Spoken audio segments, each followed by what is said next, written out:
And it was like, it wasn't like anything thin, it was beef stew. It was beef stew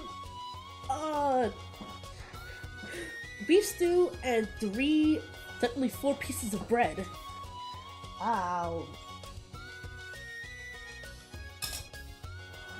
Dang, my metabolism is just going off the wazoo. Also, I actually printed this, I printed this earlier, but look, it's the Monty 3D print that I did a few weeks ago. See? I might actually color them today as well. But it's like, I've got this one, which is the big one. And I've got this one, which is the tiny one. And look at them, they're so tiny! Right, I got them 3D printed. Let me show a better picture. There we go. I got them 3D printed. So they are they're not available for printing yet, because I do want to fix this, which is the feet. Little feet, they're a little bit too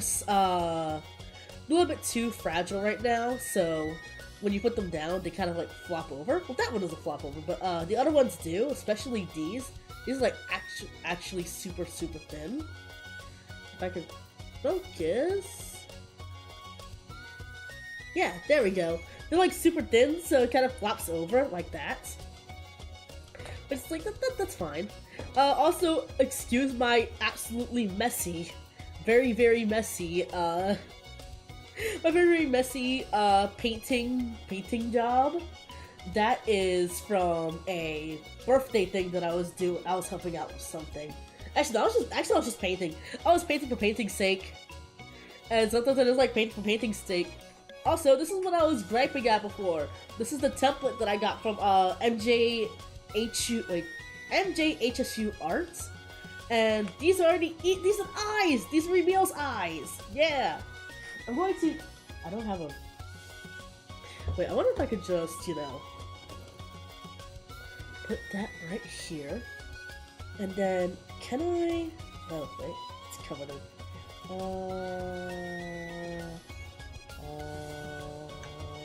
Can I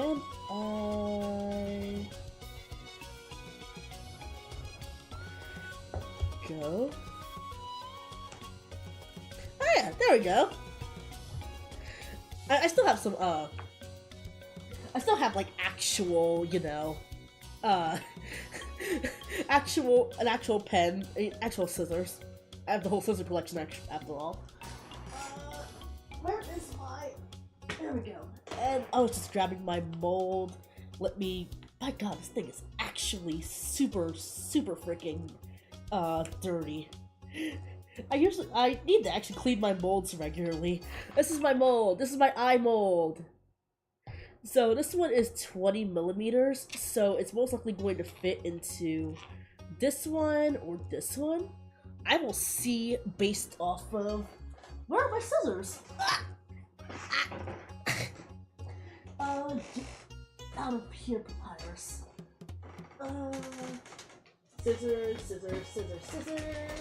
Where are my scissors? Why are all my good scissors here? None of my bad scissors. I mean, all my scissors are good scissors. Those are my babies. What the? Okay, is this one fabric? Okay, that one's fabric. Don't touch that one. That is maybe. Okay, there we go. Found it. I don't mind if I mess. Well, actually, I do mind if I mess these up. These are the new scissors I just got. But these aren't the new scissors.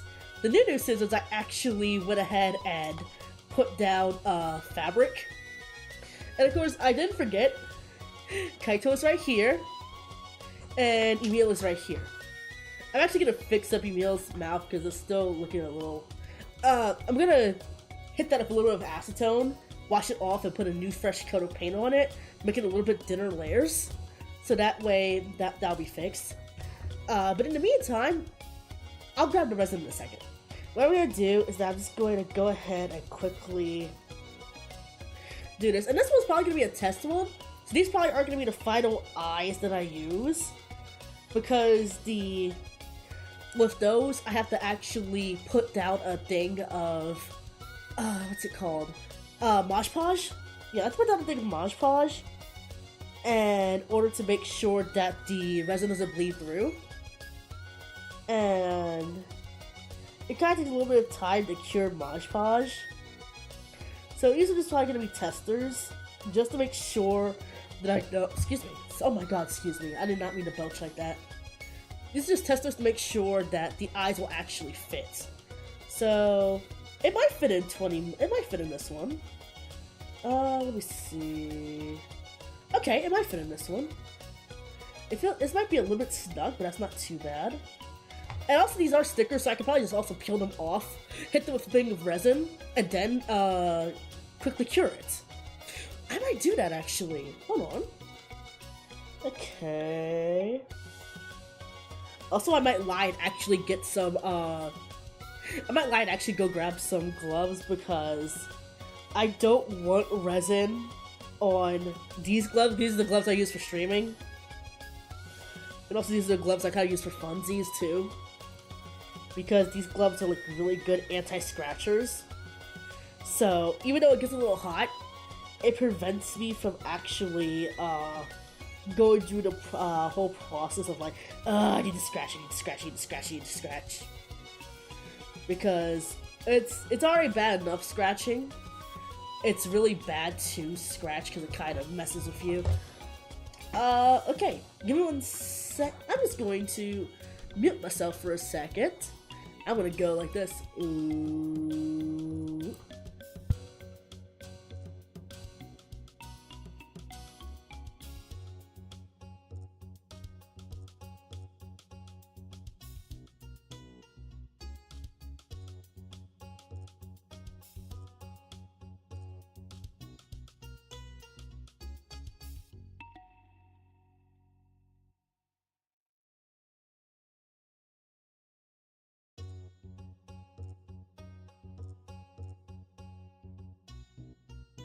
There we go. That took less than 5 seconds. Yeah. Okay. I got the resin.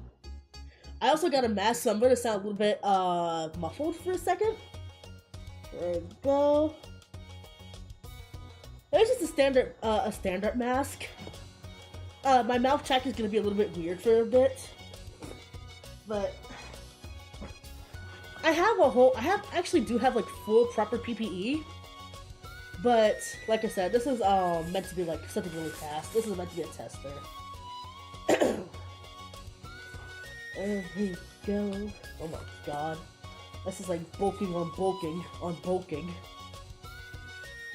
Again, I like these gloves. Getting resin on here is like a death sentence for clothes. I would know. Like 2 of my favorite shorts have been absolutely ruined by resin. And it's not even like the 2-part. It's not even the 1-part UV. No, it was the freaking it was the 2 parts. And the 2-part, once that's on, it is gone. But yeah, what we're gonna do, I forgot something. Wait, where is it? Where is it? No, I don't want to use that. I use that for food. Where is it? Let's see. Where are you? I do not know where. Oh, here it is. Yay. I went to go grab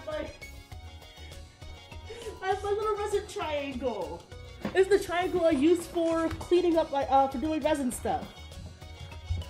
It's also dirty as all get out. Oh god. Oh no. Oh no. Never mind. This thing is ruined. Okay. Let's see. Do I have anything else that I can use? Oh god, I did not think this through. Okay, you know what I'm just gonna freeball it. Okay. I have this. This is UV. This is paint. This is just straight paint.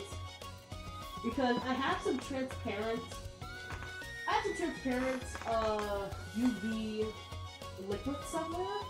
The thing is that I don't remember where I put it. So I'm using paint as a substitute. And you can do this, it's just, for every part's resin, you use a little bit of paint. So, like, you use a dollop. So, for this one, I'm just going to do about this much.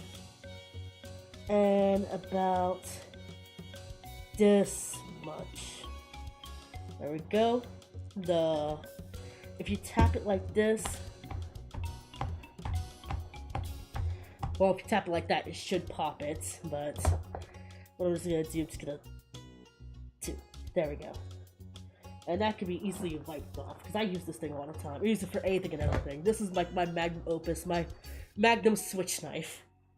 Magnum switch blade. Oh no! Frick. Carefully. There we go. My magnum switch knife. There we go. Alright, and I really should clean this. I really should clean this. I keep forgetting to. Hey, where's the UV light? Wait, hold on. I got like 3 somewhere, so. While I grab that. Did it clog up again? Hold on. I have the switch knife.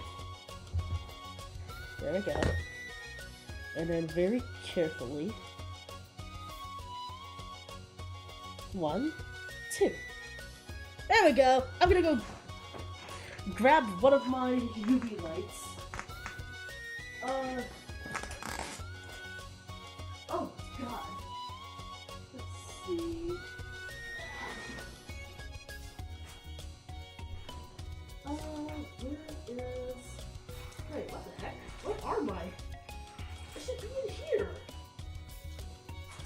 Hey, what the heck? Where are my UV lights?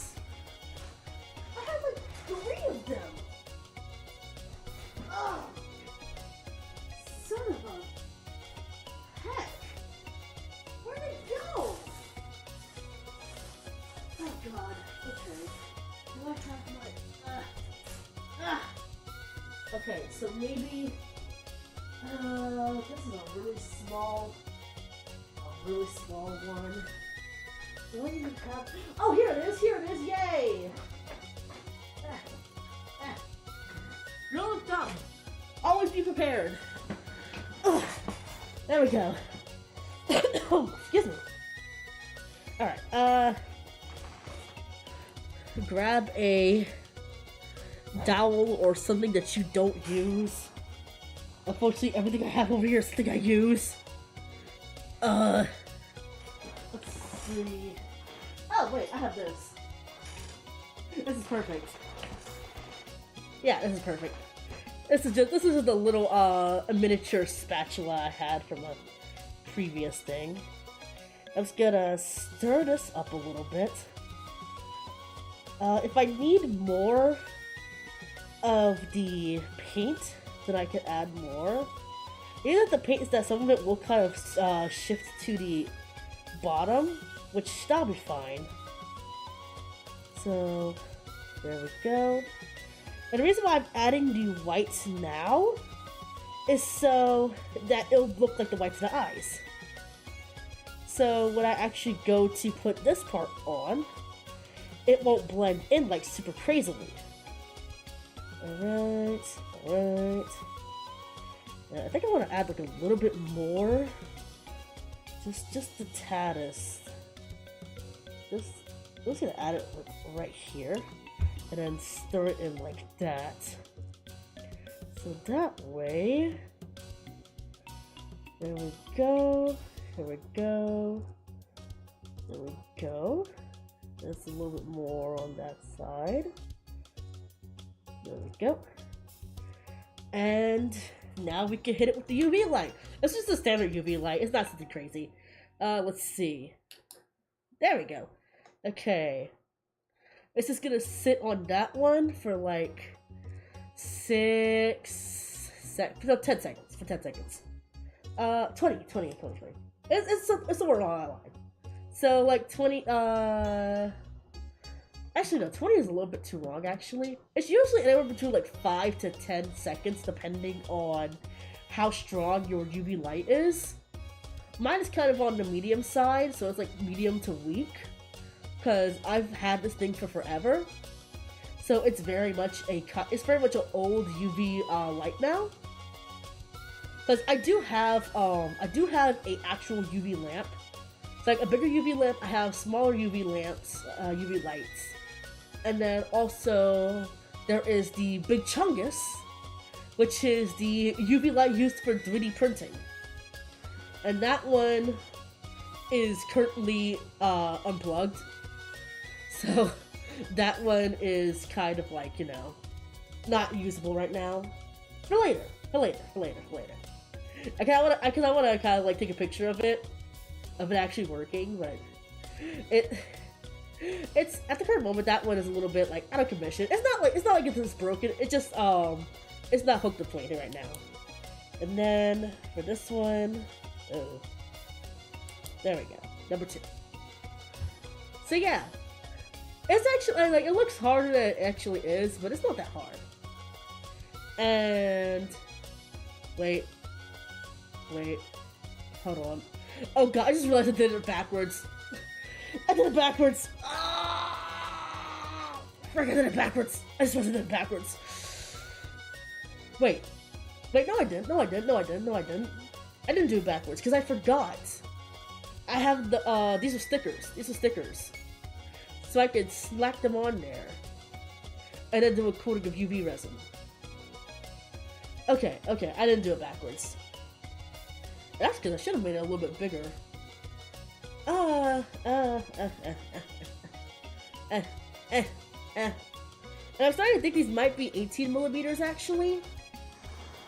Are they? 20. Yeah, these might be 18 millimeter actually. If they're 18 millimeters, then I could just make a new template for it and then do it for later. That won't be a problem. I just want to kind of test how the eyes are going to look when I finish doing Emil's face. And then KAITO's face, I definitely know that these are 10 millimeters. These are 10 millimeter, those are 10 millimeter eyes for KAITO. So if that's, I'm also going to draw that in Photoshop, not Photoshop, we're going to draw that in like Clip Studio. Yeah, either Clip Studio, whatever art program that I have. I'll use that for KAITO's eyes, because that one is like, oh, it's super easy. Right, I will clean that off in a bit. I should just be able to. It's not cured on the bottom. It's not cured on the top. It's not cured on the top. Hold on. This is exactly why. Ooh, yeah, it's not cured at all. Okay, okay, so that means that this UV light is absolutely messed up. Okay. Or it's probably not, like, strong enough anymore. Yeah. This probably isn't strong enough anymore. That's fine. I have, like, 3 other ones. Yeah, I probably need to replace I just replaced the battery on this one, too, actually. Like, not that long ago.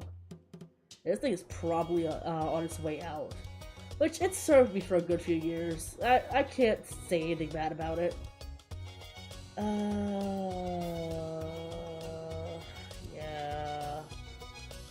Yeah, these are definitely probably not cured. Okay. Let's see. Another thing is that the paint will make it opaque, so it makes it harder for light to pass through, which is why it's hard to do these. Ooh, yeah, that definitely. Okay, let's see. Yeah, that's too small. Okay, so these are 20 centimeters. Okay, so 22 centimeters. Let's see. God, I don't want to. Let's see. Oh, dang it. Where'd it go? Oh, there we go. Okay, so yeah, these are too big. So I need 80 centimeters. Yeah, so what is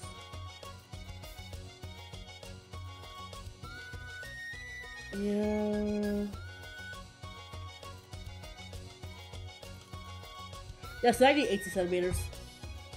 Okay, so for that one, I'll just quickly, I'll grab these and dispose them like this.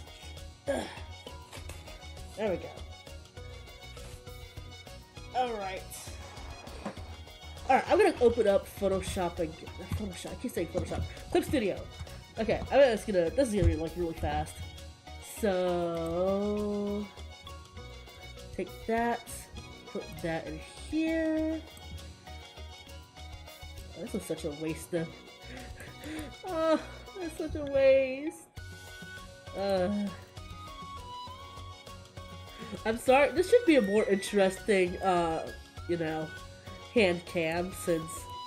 Oh, hand cams are so popular. I mean, my hand cam is just like, I'm doing it because it's like, hey, hand cams are fun. It's like, you get to see a little piece, you get to see a little piece to my twisted, stupid, more twisted than anything else. You can see a blink to my twisted, stupid hands. And the fact that I like doing this. It's also really good for like, you know, for something. No, it's good for stretching out for like doing, you know, exercises. Because it's like, hey, when you're doing your hand exercises, that makes it easier for like, oh, exercising your wrist, exercising your fingers. You need to exercise those because it's like, hey, if you want to have long-lasting hands, they need to make sure to stretch them every single day. And that's like the most important thing to do. Let's see, PNG. I'm just gonna save it as the same exact thing. I'm so sorry, I keep doing it like this. Wait, this is unfortunate. What am I firmly grasping? I don't know, like an apple, a pomegranate. I place these 16 files. Go into there. Wait, this is actually kind of hurting my hand, actually. Oh. Oh wait. Oh no, my docs are wrong. Do it like this. Have this. Do it like this, and then have this. There we go. Okay. Grab my other thing. And it's fine. I'm not gonna waste the other templates. The other templates I will use for practice for other stuff. So it's not gonna go to waste. The other things that that's gonna go to waste, but I'm sorry. Oh wait, I just realized my phone is in view. I mean, my phone is in view, I completely forgot. Whoops. That's fine. You didn't see anything. Okay, print preview. Printing. Okay, I'm going to... Where's my shield? What the... Where did I go my shield? It's right here. It's right here. I'm going to... Put that right here. I'll be...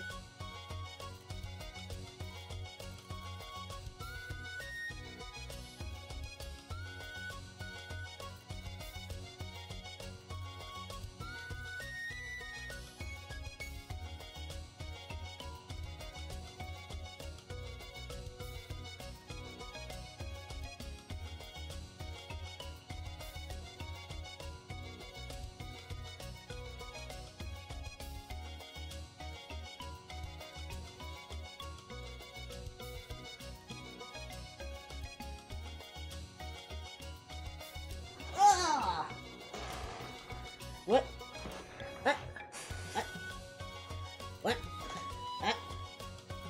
What? There I am. There we go. Alright. I got the other one. This one should be the 18 centimeter one, so hopefully these should be the right size. And then put that right here. Eyes are part of the customizing process and they're very important. That's why I'm making sure that they're 100%. Because we are still gonna do the we are still going to do the rest of the doll custom, the rest of the face up for Emil, and start on the one for KAITO. And if anything, I want to start looking for like the jacket pattern for Emil, because I'm using actual leather for Emil's jacket, like the little the sleeveless jacket on the fearsome werewolf. And for that, I do not want to mess it up, because the place that I bought the letters from no longer exists. Like, R.I.P. Joanne's. Oh, I miss Joanne's. Oh, I miss their deals. Oh, I miss going there like every other week. And week. Or every month. Like, God, I used to go there all the time. Like, ugh. Such a 10 out of 10 place. But now they're gone. And all of their stock has been taken by Michaels. Like, don't get me wrong, I like Michaels too. That's where I get all of my, that's just where I get a good majority of my resin stuff and a few of my other accessories and other things. But it's like, nothing beats a freaking Joanne's. And like, it's hard to find a new place to like actually get like fabric and other stuff down here. Because it's either gonna be wholesale, which means you gotta buy a whole bunch of it, or it's kind of expensive, or you have to resort to going to a Walmart. And Walmart's is okay. Like, they sell 100% cotton, which, you know, that's fine. But at the same time, it's just like, it's not the same, yo! It's not the same, yo. It's not the same. It could be better. Okay, putting more gloves on. Ugh. More gloves. I'm glad I also fixed my freaking, I'm glad I fixed my camera, because I finally cracked and bought, like, the professional version of this Handcam program. So that way I can, one, it takes off the watermark, and also it goes up to 1280 by 720. That's what I'm gonna do. I'm going to let's see. It should show my dies. Or okay, which one is it? I think it's this one. Ah! Is it? Okay, yeah, there we go. Alright, this was my way better one. Okay, I'm going to take this. Put it in here. Put it in here. I'm not worried about the other one. And then take this. Oh my god, that stupid freaking chunk nuggets. There we go. I'll put it. I didn't mean for it to drop right there. I'll clean it up later. A little bit here. A little bit here. And then this one doesn't matter how opaque it is, because this one is a nice one. There we go. Make it nice, and there we go. I kind of put some mica powder in there. That's what wait, I should have done the mica powder. I have mica powder from like a Miniverse set that freaking Ashi was using. Oh gosh, I could have used that. Ah, dang it. This is what happens when you don't think before you start streaming. Okay. There we go. God, I'm trying to make sure that it's not directly on the lights. Oh god. I probably should get some sunglasses for using this too, but my eyes are already messed up as is. Actually, wear proper protection when you're within the UV lights as well. Right, so anyway, proper PPE. Gloves, like this. Make sure you have gloves. Use thicker gloves depending on what the material, whatever the substance is that you are working with. If it's resin, Something like this is fine. This is nitrite free. These are just standard gloves that you can use for anything. And they're disposable. They're disposable. If you're working with like woodwork and other stuff, of course use thicker gloves that are meant to be for the purpose. Proper PPE, make sure you have a mask on. So, I'm using a medical mask. You don't want to use that. I'm gonna hit it with the blast one more time. But I'm gonna grab Old Faithful. Old Faithful, wow, you faithful. This is proper PPE. This is a double filter. It has charcoal, and it has the other filter. This is the stuff you want to be using when you're working with resin and any other sticky substance. I use this for Mr. Super Clear, for Mod Podge, and for working with resin. This is what you want to use. And it comes with plenty of filters so you can like schnock it in and schnock it out. This is what you want to use. I'm not using it right now because it makes me sound like Bane when I'm using it. The fumes for the UV resin aren't bad, plus also I have a fan pointed at me. So I'm not getting direct contact with the fumes. UV. For UV stuff, make sure that you have like sunglasses on or light protection. I don't have that, so I'm taking the brunt of the damage. Which that's fine. This isn't too dangerous. It's just you gotta make sure you have like your proper stuff with it. Or matter of fact, just don't look at the light. Like it's reflected off of this, so you don't have to worry about it. But if I look down, I'll just like see the UV light, which I'm trying not to do, which is why I'm looking directly at the which I'm looking at the webcam instead of looking at that. It's like it's almost like a force of habit where I'm just like, ooh, look down at it. Don't look down at it. It will mess up your eyes in the later future. But yeah, protect your eyes, protect your lungs, protect your skin.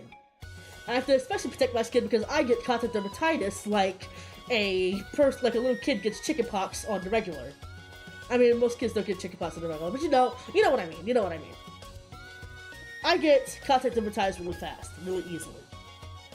And contact dermatitis sucks! Okay, let's see. Are these... No, they're still not freaking... Okay, this one I can just flip over like this. And hit it like this. Okay. But yeah, contact dermatitis sucks. Make sure if you have eczema, you're moisturizing properly. Make sure that you are washing with like either really like warm to cool water. Make sure you are using a lotion that is good for your skin. So like use oatmeal lotion, goat's milk lotion, use paraben-free lotion. So make sure that there's no parabens, make sure there's no perfumes, because perfumes can kind of irritate it. Make sure, don't ever say they're dermatologist approved. Confirm with an actual dermatologist, or even do your own research. Because sometimes they'll say, oh yeah, it's dermatologist approved, you go and use it, and then it bursts the heck out of your skin. Or it causes like a flare-up. And flare-ups are not fun. They are not fun at all. Oh god, this is hot. Also be careful, the UV light will make it hot. Which makes sense, because again, powered by the sun. Oh, frick. Okay. Okay. That's fine. That I can wipe off a little bit of water. Okay.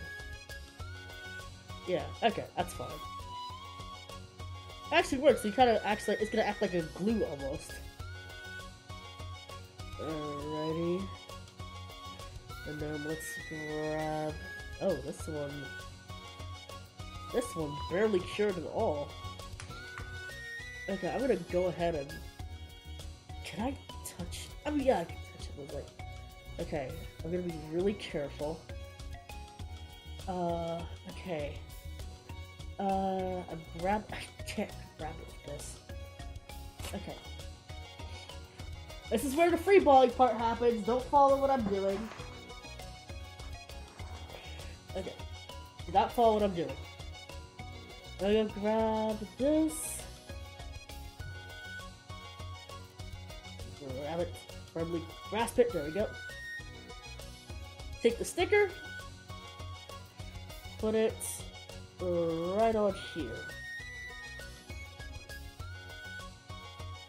There we go. And then, oh wait, never mind. That's not gonna work. Frick. Okay. Sheesh. Okay. Okay. I thought that was going to work. Okay, I'm gonna have to do a plan B. So I'm gonna pop this out. I'm going to clean this. There we go. I'm just gonna ball it, but you don't free ball it then. Okay, so this.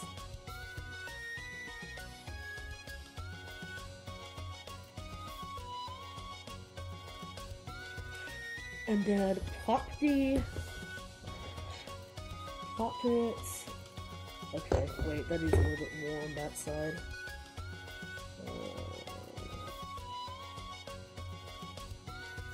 Here we go. Go a little bit more on this side. Tap, tap, tap. Do it like this. Okay, so I think what I'm gonna do, I'm just going to, hopefully it's not like super watery. That's why I'm doing it like this. Okay, that's fine. This is all a learning lesson. This is all a way to just learn. You're learning with me. You're learning with me.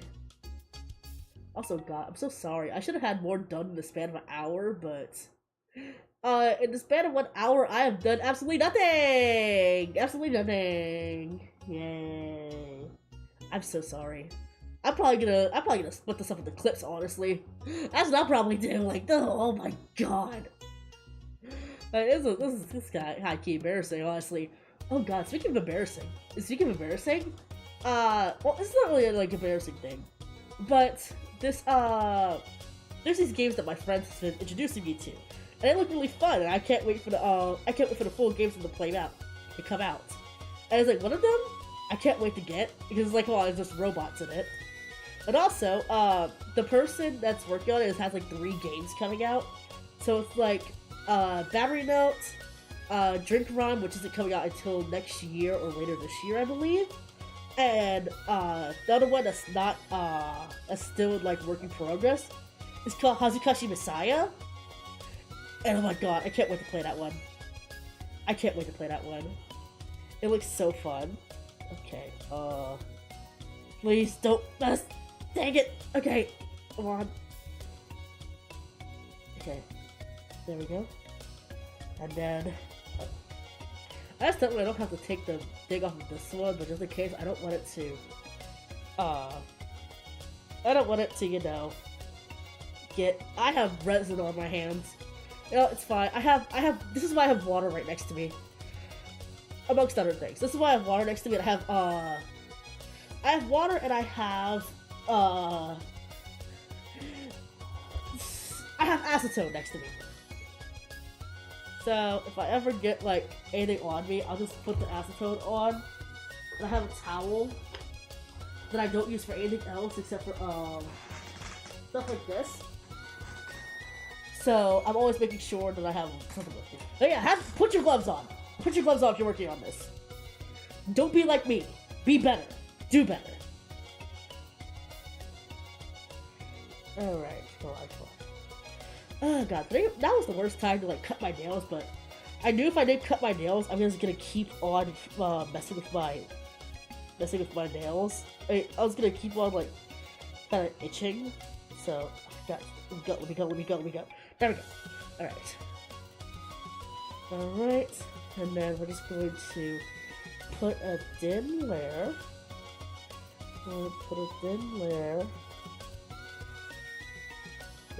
Well, I said thin layer, just like, okay, and then rock it, Oh god, this one needs more. Oh god, I hope it's not, I hope it's not, I hope it's not flowing through. Oh, please don't, please don't. Alright, and then hit it. Ah! I looked at it again! Frick! Like I said, I have water, I have acetone, and I have a towel. The acetone will quickly get the resin off, but also eat through anything that's plastic, so be careful with it. Like, that thing will eat through anything and everything all the time. Anything and everything all the time. So you want to make sure to be careful with that. And also, I just realized, technically, if I really need to, I could just paint the, I can just paint the back of the eyes. Listen, I'm not smart. I can paint the back of the eyes and then put a layer of legend on that so I can make sure that it's actually, you know, doing its thing. But yeah, I wasn't thinking at the time. Also, another thing, if you are using acetone on this, use a makeup tap, one of the makeup cotton swabs. You want to take that off like really carefully, and then make sure it's dry, and then you gotta go hit it again with some Mr. Super Clear. Like, I'm not gonna show how to use Mr. Super Clear because again, I have to, like, you know, go outside and videotape myself doing that, because you don't want to use Mr. Super Clear inside. I've done it a few times before. Don't do it. Don't do it. Don't do it. Don't do what I did. Also, that smells sweet, but it's also dangerous for your lungs. That one, you basically use it like you would a spray can. So you do like small bursts of it in a sweeping motion. So like this, so like the and then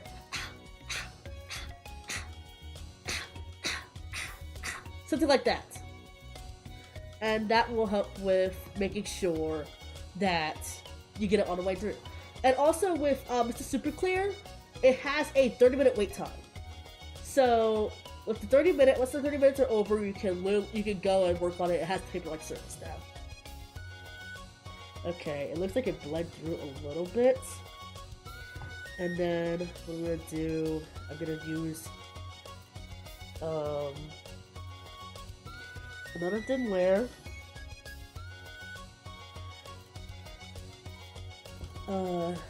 This again. I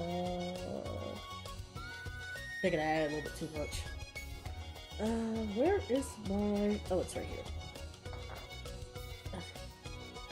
There we go. Let me just wipe that off, actually. The reason why I have this is not just because of the fact it's for surface, but also because of the fact it has my patterns in there. So that's why I have that. All my patterns are in there. Oh god, this looks messy. It's fine. This is meant to be like a really thin layer anyway. Okay. We're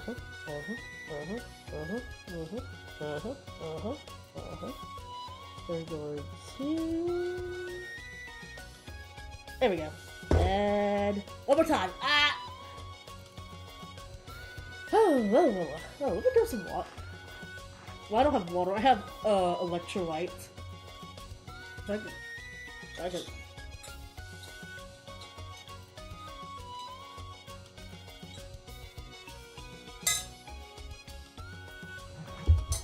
Again, metal on metal. I'm so sorry. I just have some electrolyte Pedialyte powder that I'm drinking. I only drink it every once in a while because you don't want to drink too much of that stuff. But it's good for hydrating, especially when I have the ring light like directly on my face. And even though it is cooling down here in the Kingdom of Rushifor, finally, after so long, I can't wait. I'm so happy. I'm so excited. I'm so happy. I hate the summertime. Say goodbye to the heat-based dermatitis.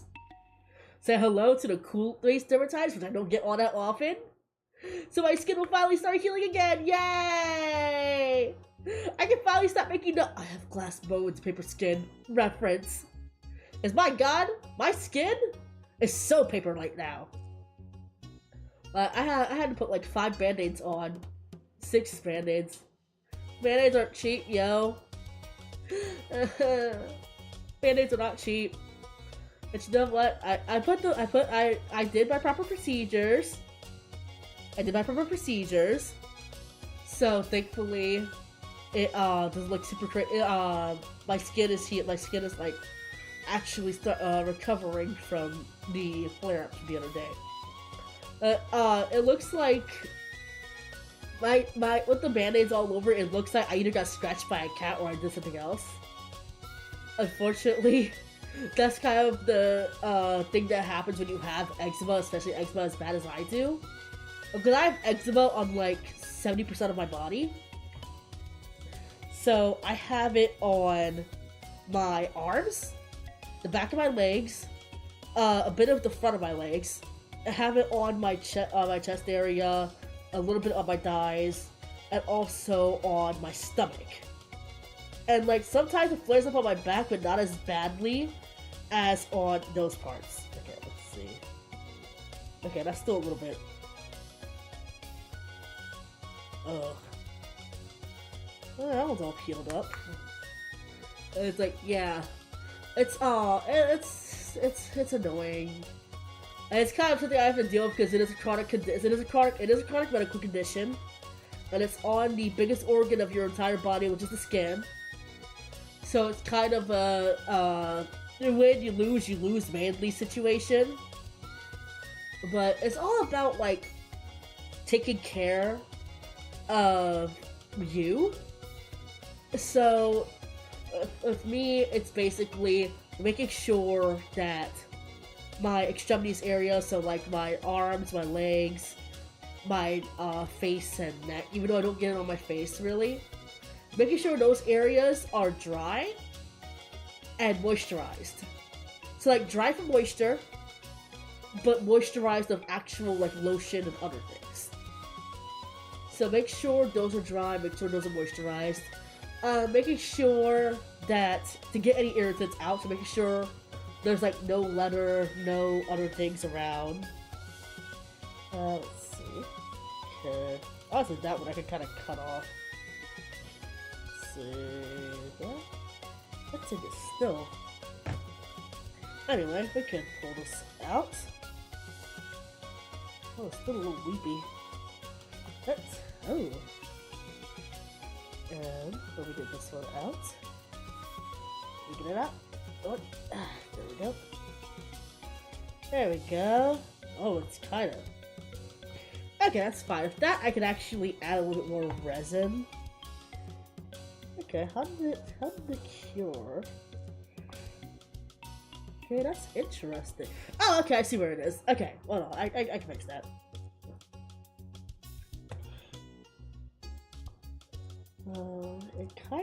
It kind of cured like really weird. Alright. I'm being like really quiet over this because like then hit it with the blaster. The other one should be fine. But it's like, yeah, making sure that you don't get any irritants on you, or if you do get any irritants, make sure to use the proper materials to get it off. So if you have an irritant like resin, then you use acetone, and then you wash your hands with soap and water. Make sure it's dry like really well.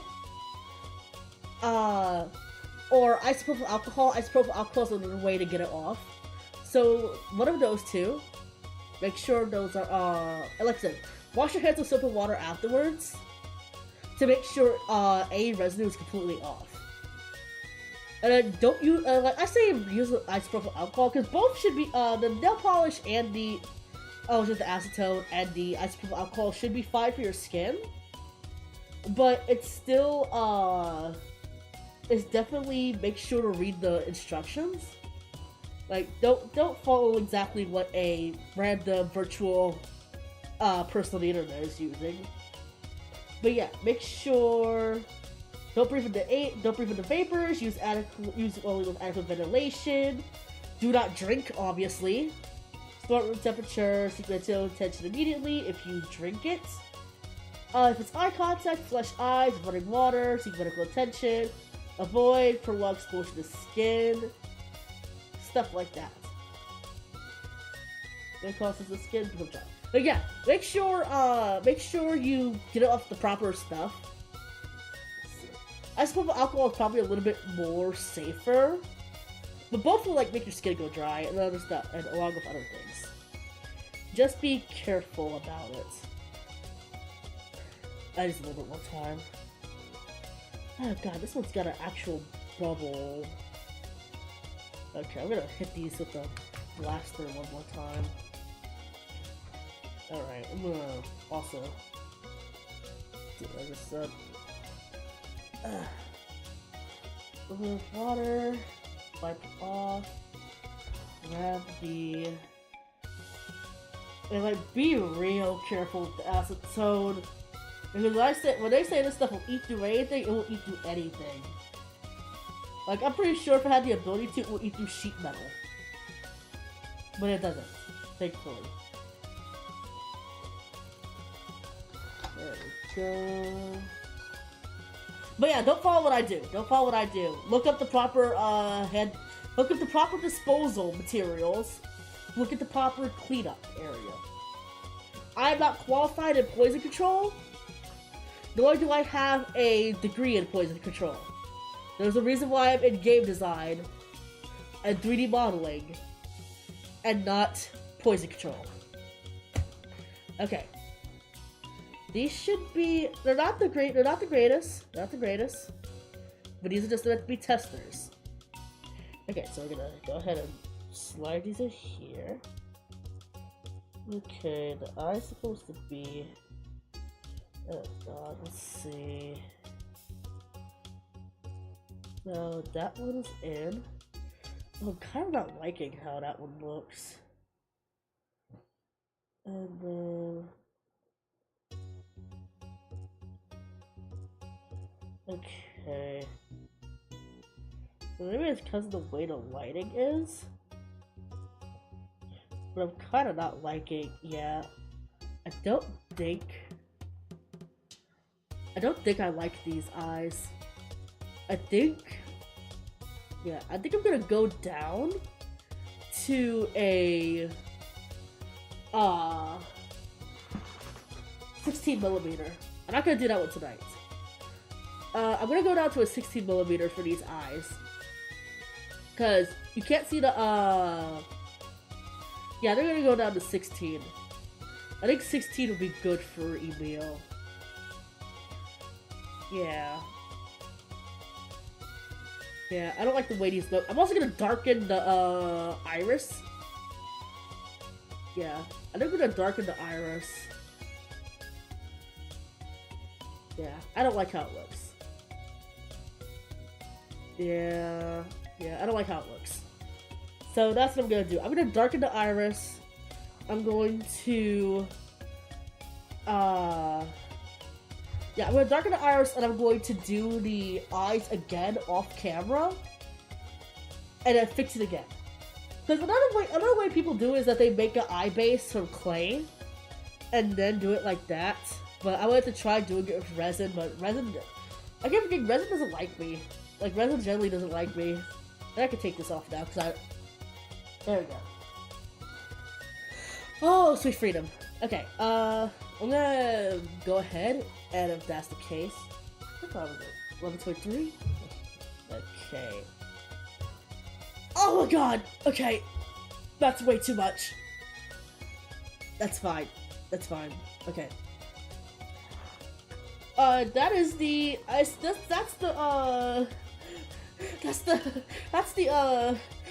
acetone I was talking about. Please be careful with this stuff. I just need a really little bit of it. Okay, but yeah, I'm just gonna use this to essentially, like, very, very carefully get rid of the,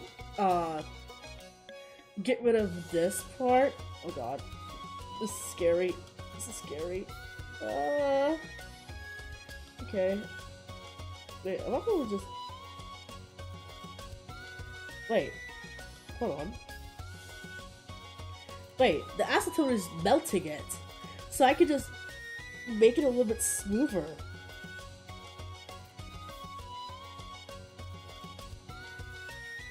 Oh my god, I don't know why I didn't think of this before. Okay, carefully. Carefully. Alright, melt it.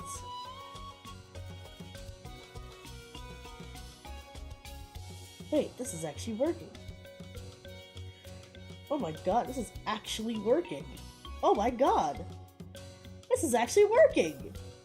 Okay, we're not gonna go too crazy. I just want to melt the sides. Oh my god, this is actually working. I'm genuinely shocked. Oh my god. Okay. Okay. Okay. And then I can just keep kind of going at it like this. Just kind of melt it a little bit. Wait.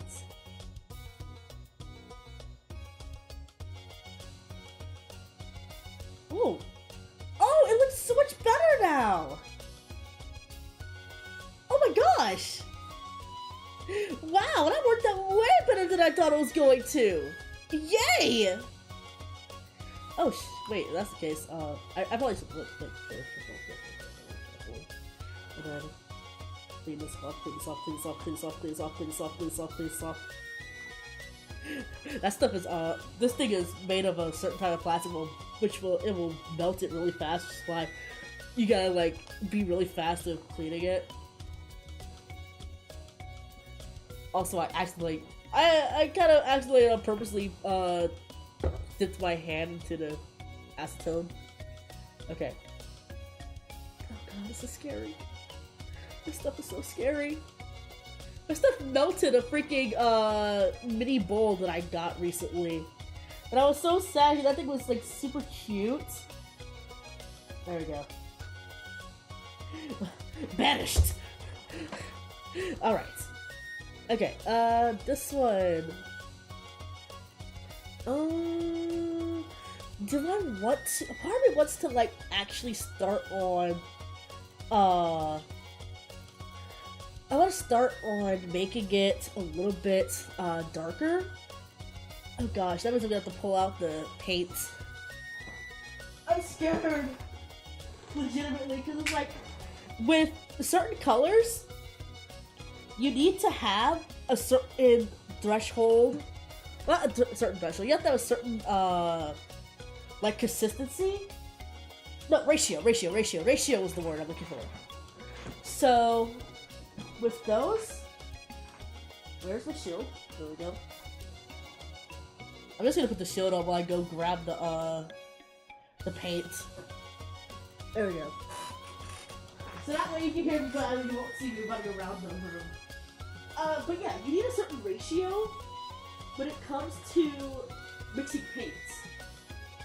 So, with anime eyes, or self-shaded eyes, a lot of those eyes are essentially, it's not directly black. It is black with a bit of brown, a bit of black, and a bit of whatever color is acting as the, like, eyelash color. So, with Emil, his eyelashes aren't, like, directly brown, or directly black. They are, they're like, green? Yeah, like, it's like a light green with, a bit of black added to it. And so, let me go in. This is closer to blue. It's like blue and green at the same time. Right. Okay. What the heck? There we go. Alright, let me grab this. Let me take this out the way for a second. Did it remelt? Okay. I'm about to fix that. So that's why I need to grab some Liquitex when I have the chance to again. Okay, all of my poor portions are actually covered in freaking paint because I don't clean this thing very often. I only clean it when I'm getting ready to do a project, so that way any of the plastic portions can just kind of like peel off. There we go. I just need a single portion. I say single, but I'll pull out an extra just in case. Go.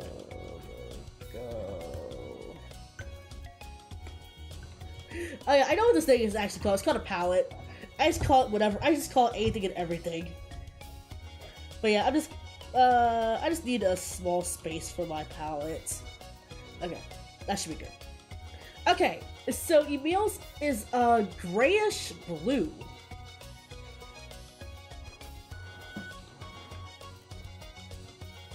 Okay, so I have black, I have bright blue, I have light blue, and I have chocolate brown. Okay, so I'm just gonna kind of screw around with the ratios. Okay, so I'm gonna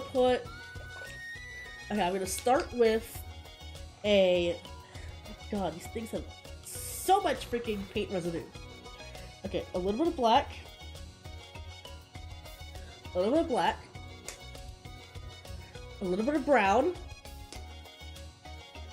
a little bit of brown, wait, hold on, a little bit of brown, just the smallest dollop, ow, ow, ow, ow, and then,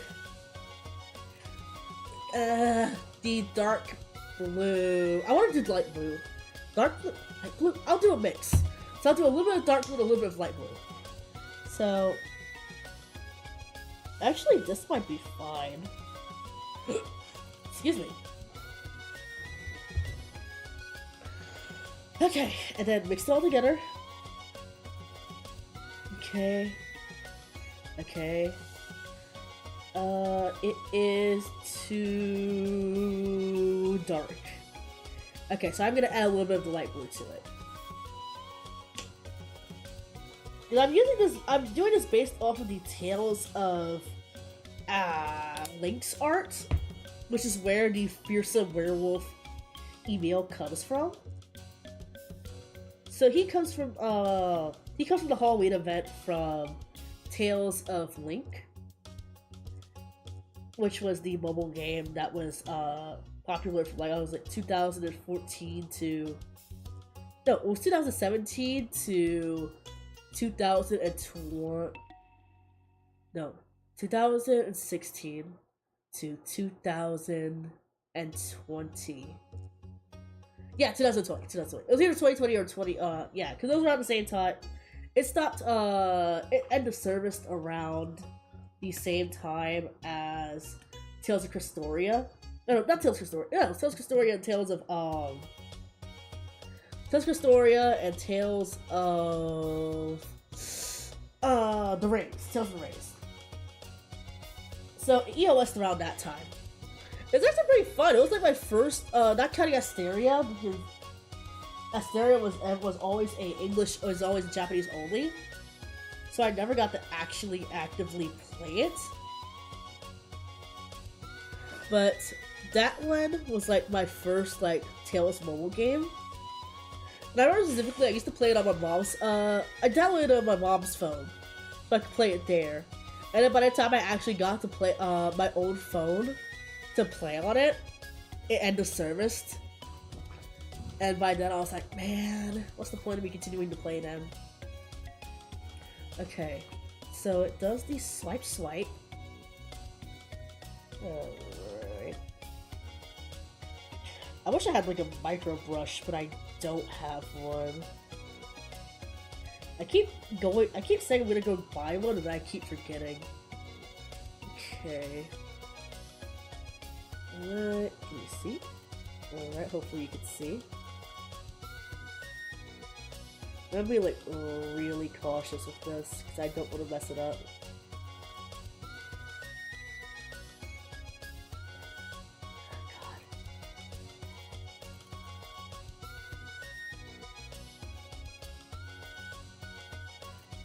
Okay.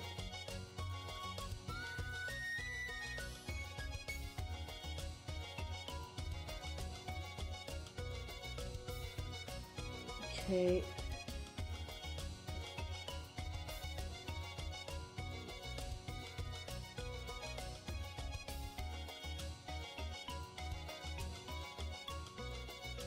Okay, just add like a little bit more.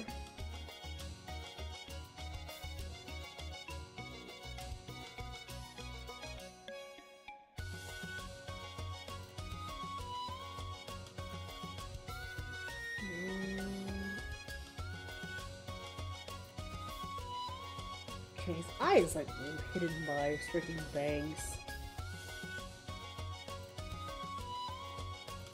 And then very carefully. There we go.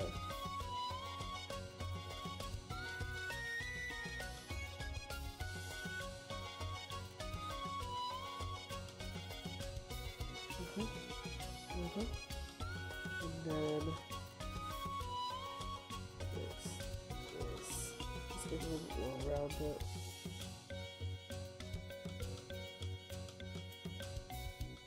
And then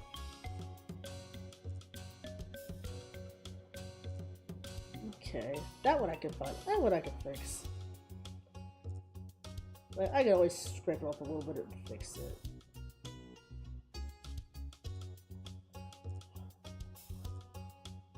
There we go. Yeah, I can always push it in a little bit. I'm not like super crazy worried if I have to fix it. Okay.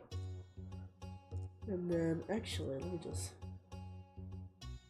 bring it in a little bit more like this. It kind of sticks out a little bit actually. It's more like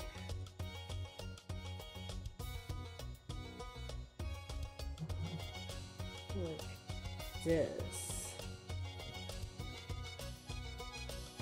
Yeah, so something like that.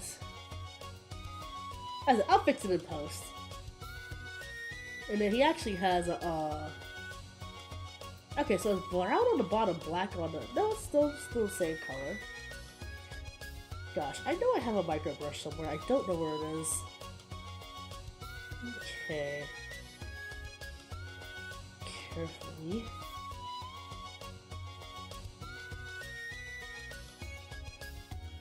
Take it and push it in.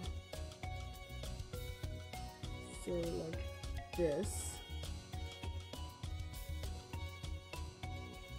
And then carefully make a triangle silhouette.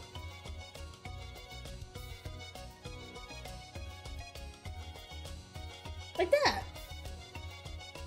There we go! Gosh, I wish I had some actual good eyes to like document it as.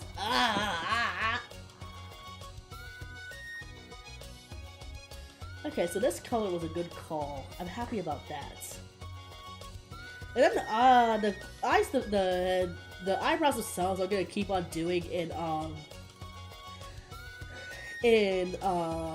god, what's the heck of this thing? In color pencil. But like, it's the eyebrows. It's the eyebrows. And then also, I'm going to add some. I'm gonna add a little bit of mica powder. I'm gonna add pastel to make it blush. Dude, what time is it? It is 1:39. Man, I wonder the stream is supposed to be starting. I mean, I'm not into horror stuff. I kind of want to watch it anyway. No. I'm streaming. But I wish he had earrings. Like, earrings look so cute on Emil. Okay. Yeah, I think let's scrape this off. Okay. Alright. And oh, frick. Okay, it's fine. I can fix that. Alright. Alright.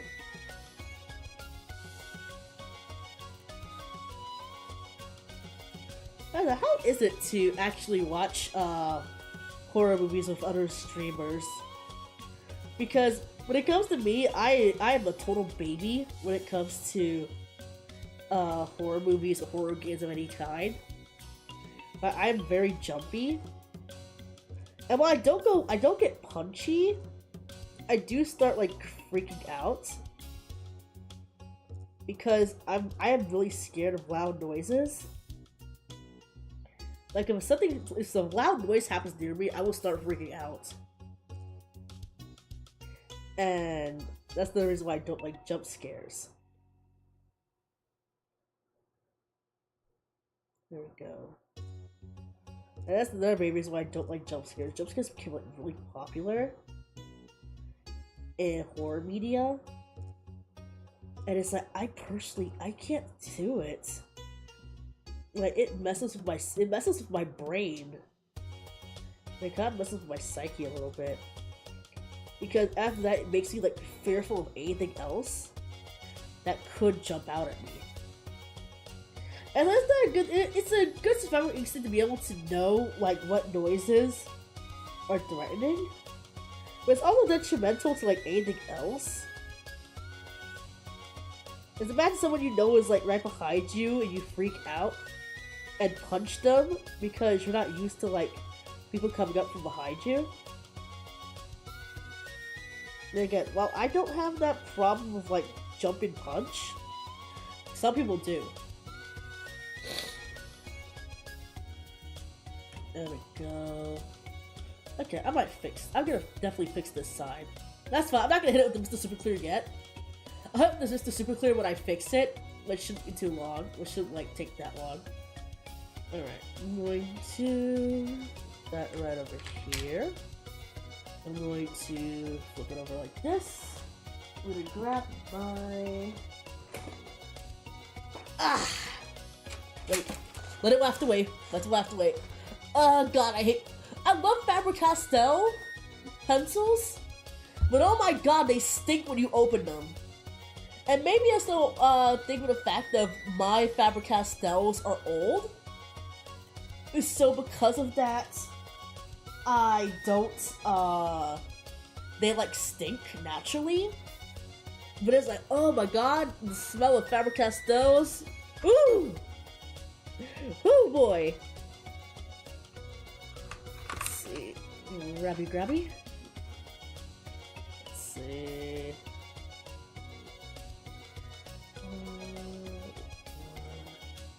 Let's add a little bit extra touches.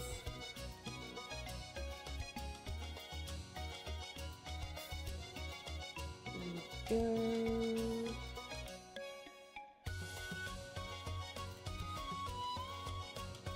There we go. Ah, man, I really want to snack right now.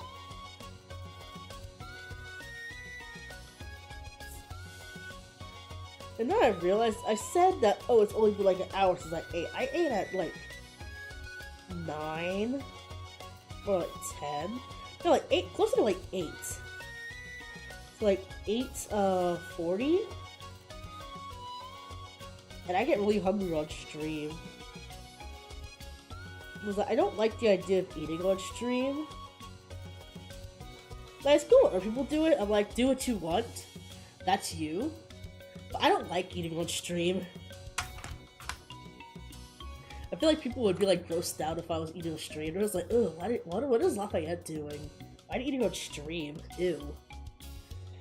And if someone said ill to me, I'd just be like, okay, why don't I just jump off the nearest cul-de-sac then?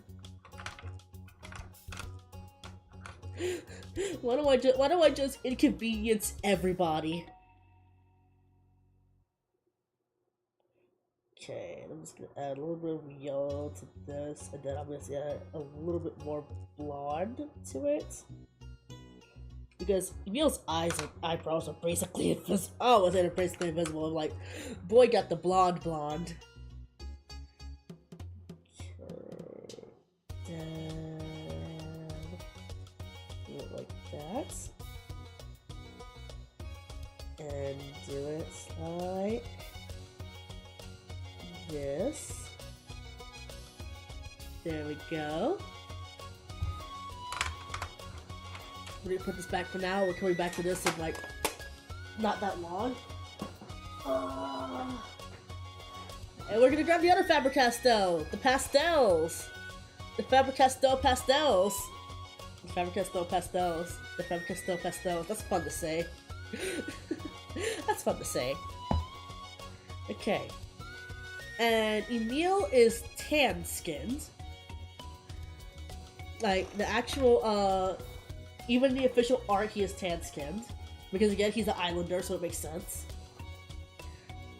So, because Palmacosta is an island, it's not an island. It's a, port town. It's a port town. And even despite that, it's a port town, Emil has, tan skin because he's in the sun all the time. Or at least he was until, you know, the massacre happened. So, with tan skinned characters, it can either be, like, a dark blush or, like, a lighter blush. So, I'm going to go over to this one. Get that off a little bit. There we go. Alright, we're gonna go off to that one, and we're going to take a little bit of pink and a little bit of red. We're gonna take this one, and we're just gonna shake it a little off a little bit. Like that. A little bit of white. A little bit of white. Okay, I got some blue on the white. A little bit of white. And then a little bit of red. There we go. And the color will fade a little bit as I put the Mr. Super Clear on, so it's not going to be like super dark. There we go. Then we're just going to... Well, I'm going to clean off my hands first. We'll take this, put this back, because we only need a little bit of Faber-Castell. Faber-Castell. We need a little bit of Faber-Castell. I'm pretty sure it's Faber-Castell, but I like to say Fabra. Like Luca Fabra. I know I'm very Tales coded. Which is funny, because I love the Tales series. I love the Tales series, I grew up with it. The first one I ever completed was Dawn of the New World. The second one I completed was Tales of the Abyss. But I hate that Bandai Namco is sitting on a treasure trove, and they refuse to do anything with it. Because it's like, they're not making any more mobile games because they saw what happened with the other Tales mobile games that they did. So they're no longer using, the Tales series as a money laundering scheme. My picture is absolutely dry. I don't want this. I don't want any pink from the minifigures that I was using to get on it. Alright. But then they finally figured it out, and it's like the, oh god, am I... What the... Okay, hold on.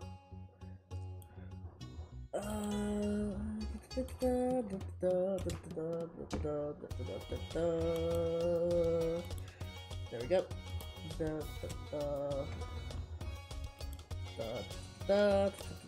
Up.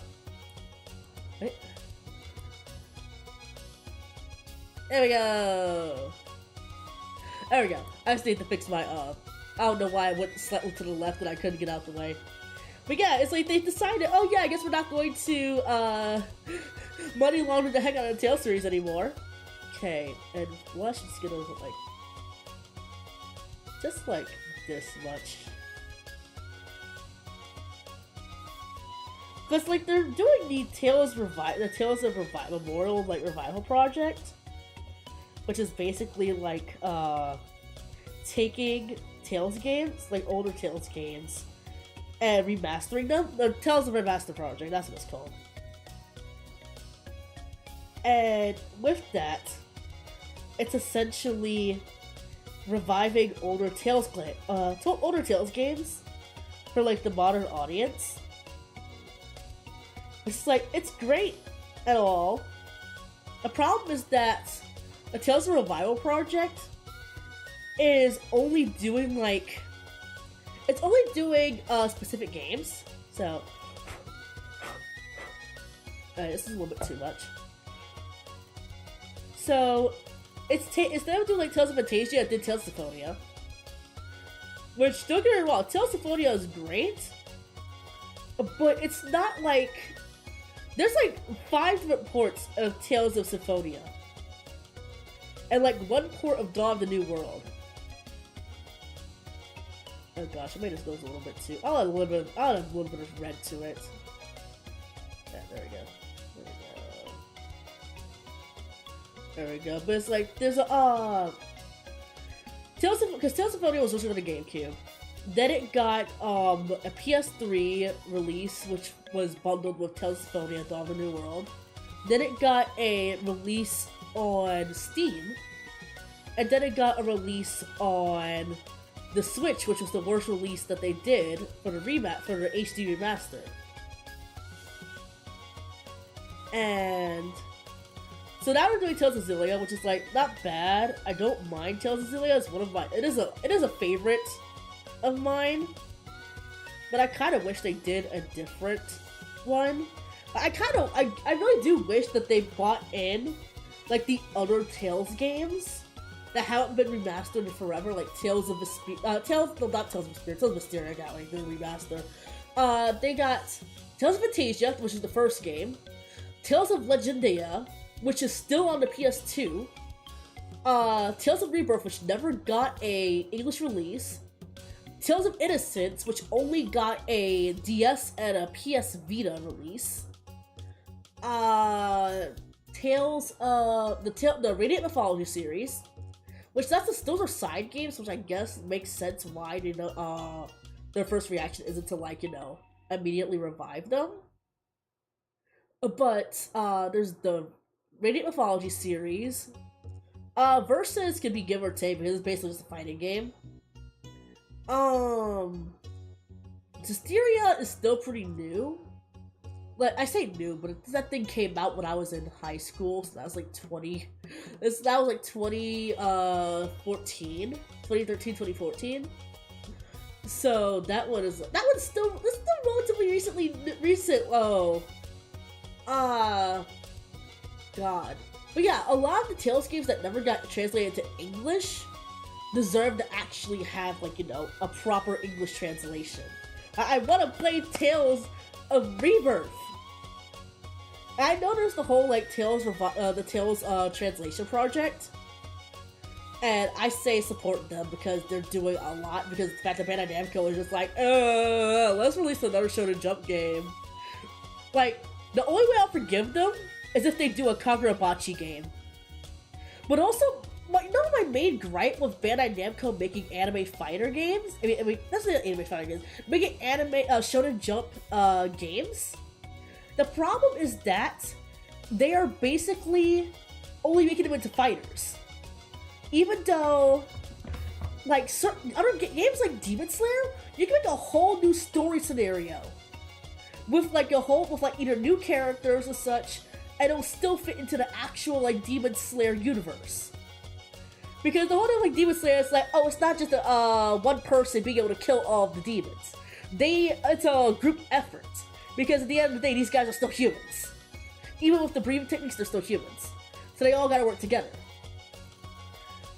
But it's like, that would be cool, because that's what they did with like the Made in Abyss game.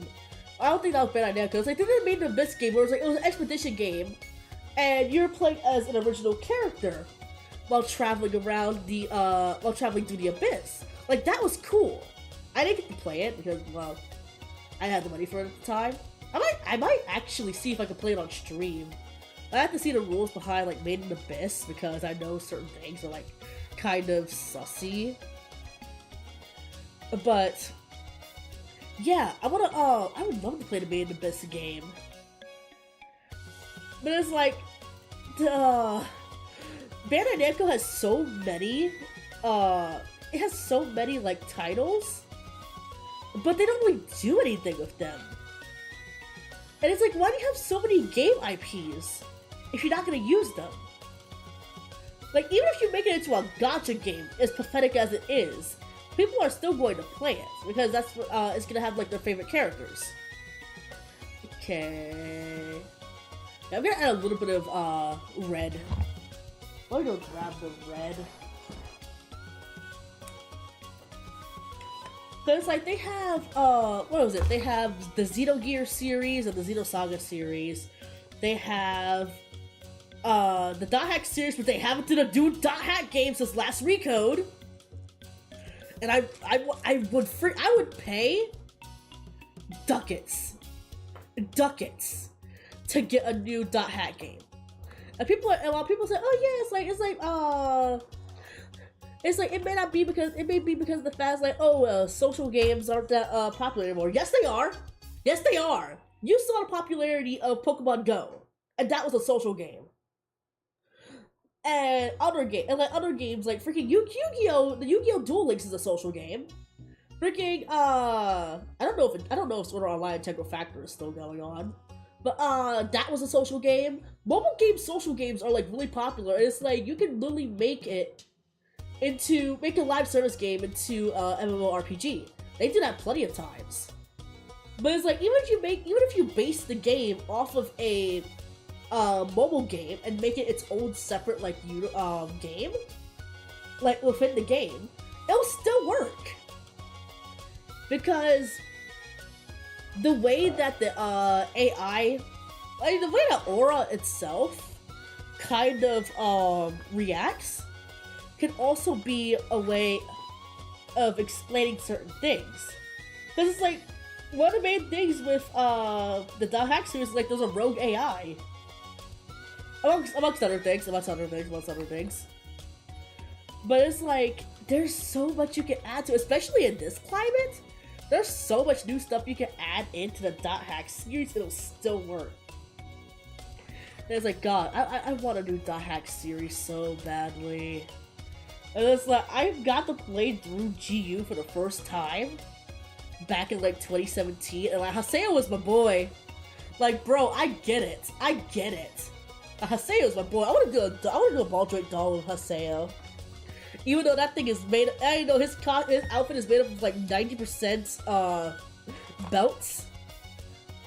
But even if you go depending on like if you go based off his Adept Rogue version, I mean all of the outfits are Adept Rogue. But if you go off his like Twin Blade, yeah, if you go off his Twin Blade outfit, then that one has a bunch of belts. If you go off his Heavy Blade, yeah, if you go off his Heavy Blade, I forgot the exact names of the weapons. Like the Heavy Blade, that one is a little bit, that one is crazy actually. That one's crazy, freaking, that one. If you go based off of the, Scythe users, I forgot the name of the Scythe users. Those were cool. That one was also crazy.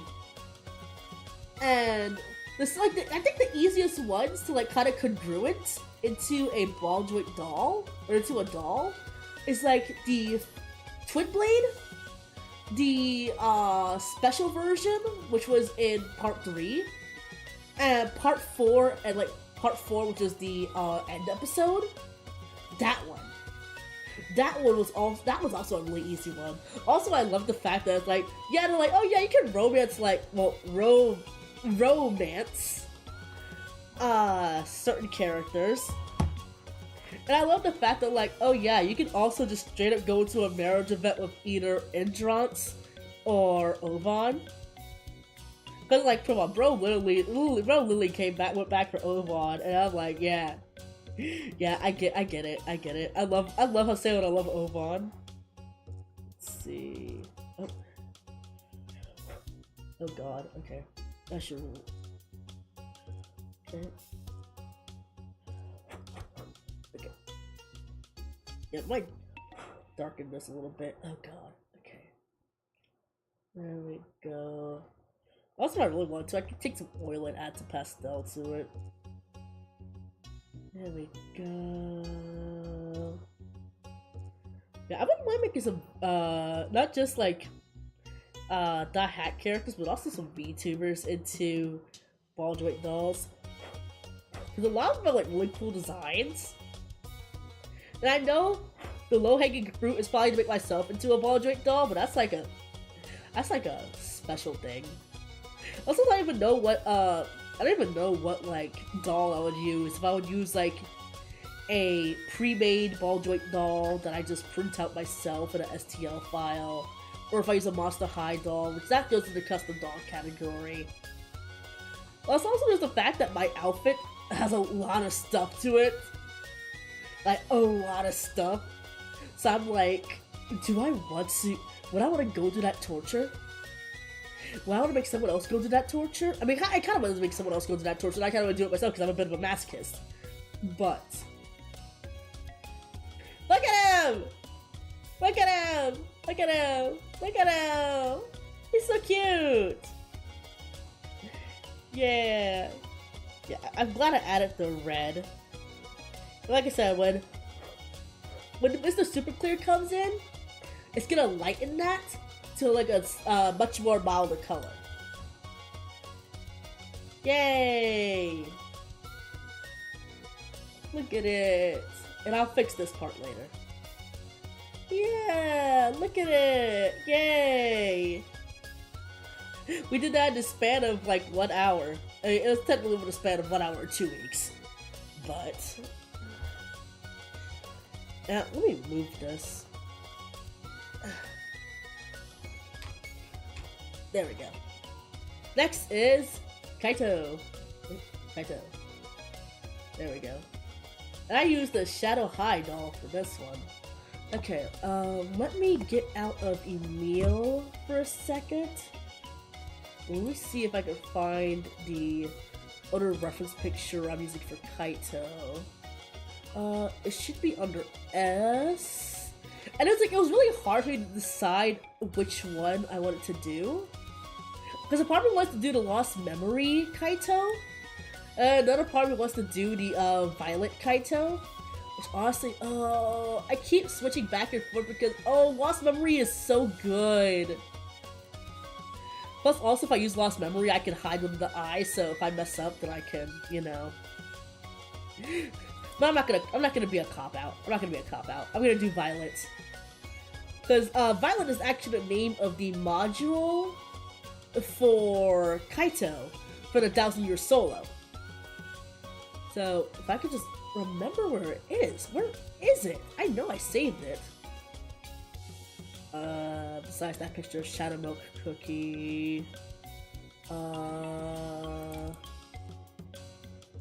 it's so cool looking. I need to stop looking at it, otherwise I'm gonna be... Okay, so what I might do, actually, I might get a smaller, I might get like a Nendoroid doll of, KAITO, and do, that one, because, again, that one deserves to be made into a doll. Because what I've been using, are the YMY dolls. For like the, for if I want more articulation. And also, I actually had a plan. This is gonna be a secret, but now it's good. Now there's literally gonna be an official release. So there's no point in me keeping. There's no point in me keeping it a secret. I plan to make. Wait, did I say this yesterday? I think I said this yesterday. Yeah, I'm gonna be doing a Kagurabachi doll soon of Chihiro and Hakuri. Because Chihiro is going to get a Nendoroid soon. So, and things that I'm like, my part of me is like, thank God, and also I'm like, oh God, because I know I want two. One for just straight up Chihiro in the Nendoroid form, and then one used as parts for the YMY doll. And that means I'm going to have to wait for somebody to, you know, buy him and then sell him to Chibi Chop Shop, which is where I get all of my doll stuff. Like, cause for a while I was using bootleg dolls, because I was like, oh, these are cheap. I don't have to worry about, like, essentially, like paying $50-$60 for these. But it's like I don't use bootleg dolls. I don't really use bootleg dogs anymore. Cause I'm like, I'd rather just get the official doll or get it from an official source. Especially because I'm in the ball joint dog community now, and they frown upon bootlegs. Especially because it's like it's literally bootlegs and cast it and recast, because those are very much those are like this form of art theft. Especially if it's from a smaller person. But I don't have any more, at least all of the dolls that I have right now, they're either authentic, and I have the proof of authentication, or they're dolls that are hard to recast because it's vinyl. Like the Emil doll, like this one. This one is basically, nobody wants to recast this because it's made out of vinyl. Like the ones that are usually recast are the ones that are made out of resin. And also, the other ones I have are ones without certificates of identification, and that's because of the fact that they are free STL files from Thingiverse. So the one that I have that I'm working on in the background is 1/4 doll, which is the male ball joint doll from isekai'd with a modified face that I modified myself. And then the other two are also by isekai'd, and they're the same doll, but they're just shrunk down to 1/12 scale. Cause I was like, I can't have a bunch of 1/4 dolls around my house, around my room. I already have 3. And the other one of them is the Polaris doll with the 60cm doll extension that that's for a present. So those are the 2 that I have. Okay, so if I could just grab. Okay, oh god, I'm starting to get thirsty again. Let's see, Dowsy, you're so low.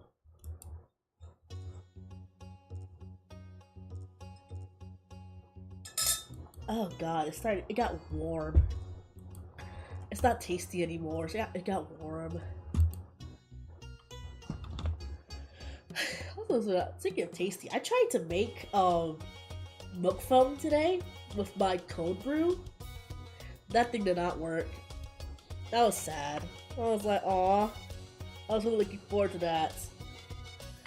But it just ended up becoming milk coffee instead. I was just like, it's milk coffee still tasty, but that wasn't what I was looking for. Okay. Okay, this one is in blue actually. Okay, so I have to like sketch it in like dark blue and light blue. Yeah, so like dark blue and light blue. Oh, okay. I can use this blue as well. Because I'm using a mix. I'm using like half of it from the official art and half of it from like this fan art. Just for the eyelashes, if anything, I'm gonna be mainly using like KAITO's main eye shape for it. And also, I have mini magnets now, so once I put the eyes in, I can just snap this back in like that. Wait, well, it's the other way around. I can snap it back in like this. And bada bing, bada boom. So that way, if I ever want to take out the eyes, I can. Anyways, let me just get it very quickly.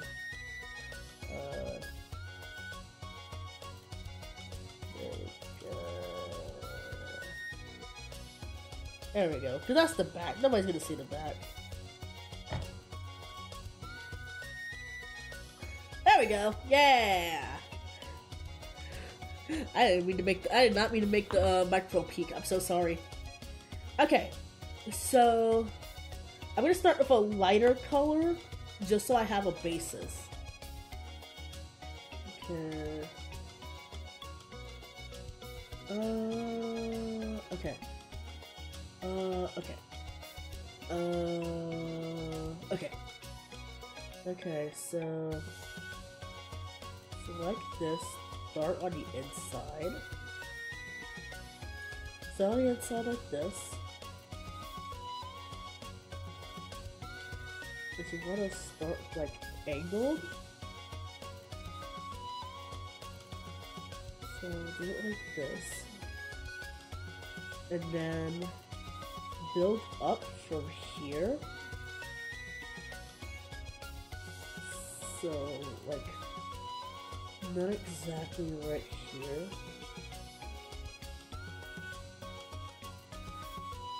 Ooh, I wish I kept testing myself to buy those falsies. And the falsies would be so good with this. And falsies are just fake eyelashes. I just like calling them falsies. Okay. So, like this. There we go. And like this. Yes, I KAITO. Also, it's like this is not a surprise considering the fact that I literally put it in my debut video. KAITO was like one of the inspirations behind this outfit. Even though I keep forgetting to toggle on my get the toggle for my for my scarf. Cause like, come on, who doesn't love big scarves? Like, they're so good. And then this one goes in like this. But it's like, yeah, it's like Emil, Don Quixote, KAITO. Oh fuck. Oh crap. Oh dang it, I just cursed on the freaking... I went 2 hours without cursing! I went 2 hours without cursing and I cursed. I'm sorry. Well, it doesn't matter. This isn't for kids anyway.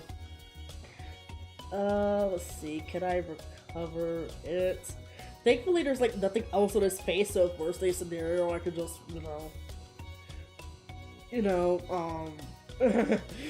just take a little bit of paint and paint it over.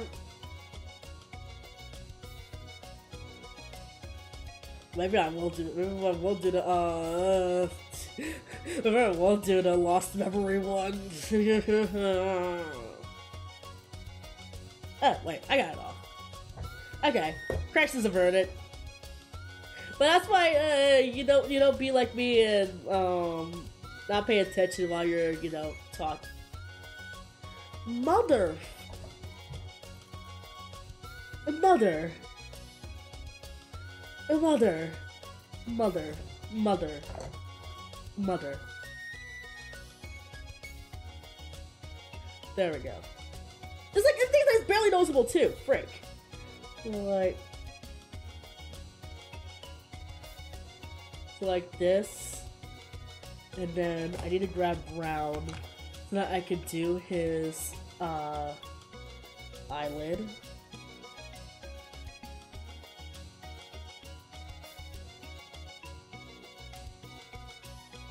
Notice of his island, that's my own fault because it's literally inset in there. And I'm doing the eyelashes last because the way KAITO's his eyebrows are, it varies on artists. So some artists do it thin, other artists do it thick.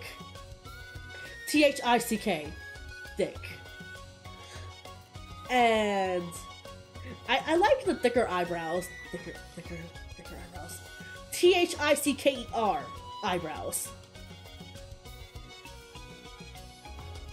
And also, I can't help if it sounds like I'm saying DICK.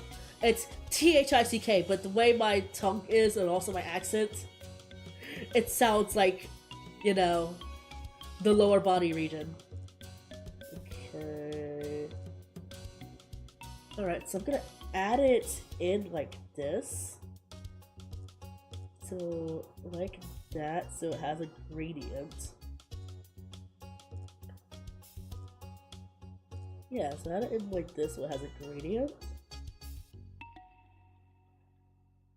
Oh, it looks so pretty. I need to get a better way of like actually mobilizing my webcam. Of setting my webcam. because the way my webcam is, I have to like hold it up like this, and it's like, oh god, wait.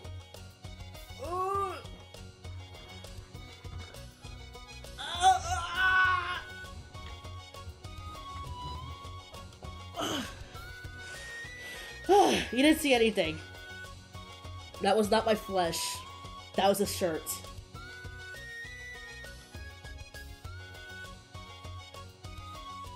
Oh, frick. I put it on the wrong one.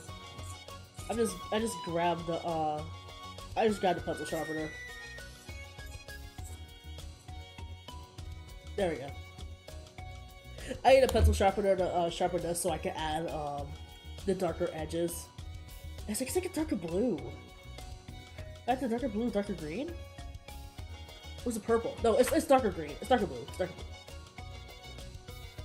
blue. So, taking this part right here and adding onto it.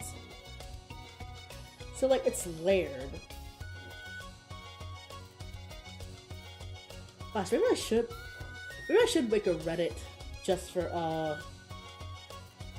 maybe I should make a Reddit for my whole page. I don't have one because I already have like two Reddits, and those are all on my privates. So you wouldn't see. So it's like you wouldn't see it. And it's like on there, I just look at random stuff. And so I guess I should make a Reddit. I might. I think I'll see how I feel. That's how you'll do advertising on Reddit, which honestly, power to you.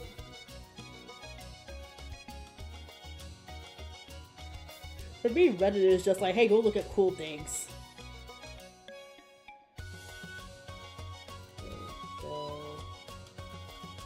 Ooh, look at it. Ooh. Ooh. Ooh, it looks better in like the actual light. Ooh. I'll just add the back of this. Hey, I'm not an expert when it comes to face-ups. I've only been doing face-ups for like 5 years. But I've only ever had pictures taken. I've never actually like done videos until like very, very recently. And a lot of times because I felt like I didn't have the confidence to do it, because a lot of like really there's like a lot of really cool doll makers, like doll customizers on YouTube. And I'm like, do I have the confidence to be as cool as them? And it's like, with me, I'm just like, why can't I be as cool as them?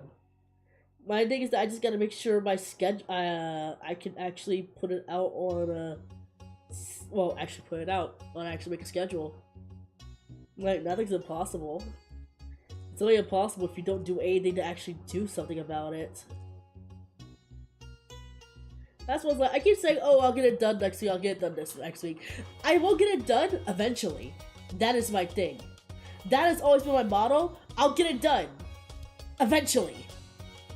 Unless I'm on a deadline in which you'll get it as fast as possible, and it kind of sucks then. I'm sorry.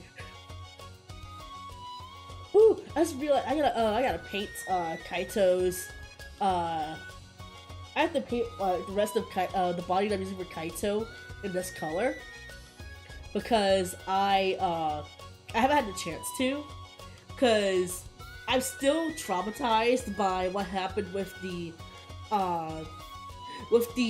doll that I'm working on that I kept saying was gonna be done by next week, because the paint peeled off, and it peeled off in strips, and if it's not peeled off in strips, it flaked. So that's why I'm scared to put it on.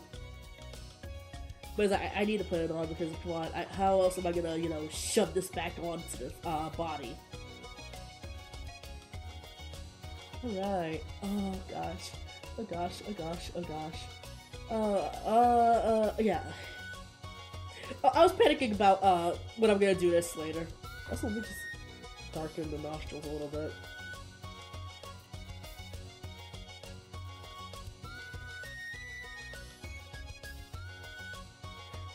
Don't ask me why I immediately went to darken the nostrils. It's like I think the performance anxiety got to me. Because you usually darken the nostrils like later. But my main reaction was, oh, do it now. We're gonna do it now. We're gonna do it now. We're gonna do it now. We're gonna do it now. Oh gosh, I have to make a... Does he have a headset? He has a headset on this fan art, but he doesn't have a headset on this one. Oh no, I think he does have a headset. I need to look at the reference pictures for Violet KAITO actually. Because the only one I've seen are like the actual module pictures from the Project Diva series. Which, god, I miss the Project Diva series. Don't get me wrong, Project Mirai is cool. And Project Sekai. Project Mirai is the mini version. Project Sekai is cool, but it's not as challenging. Like, Project Sekai is like, once you get used to it, you kind of get used to it. But Project Diva is like, ooh, that was a skill level and a skill issue. And it's like, if you can get like expert and like professional and the other, like, you can get like expert, it's like, oh, it's such good. Especially if you get expert with perfect score, which I have only ever been able to achieve once with Doubts Your Solo. And that was like the epitome of my career. I was playing like Project Diva like every day for like 5-6 hours. So if I didn't get good from then at that point I was not getting good from any time.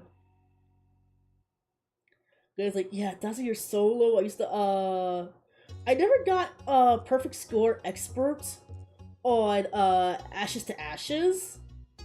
You know, god, that was also another really good one. It's like, I tried to get one like on all of the KAITO songs because, again, big KAITO fan. I'm not as much as a KAITO fan as Naotofuga, but Naotofuga is on a whole other level because that's his baby boy. And Naotofuga is the voice bank provider for KAITO. So yeah, of course he's gonna have biases towards his boy. Let's see. Which is like, oh gosh. That's why I wanna do this one proud too, because like we're fellow blue-haired people. Even though I'm not as confident in my singing as KAITO, but I wanna do him justice. Yeah. See?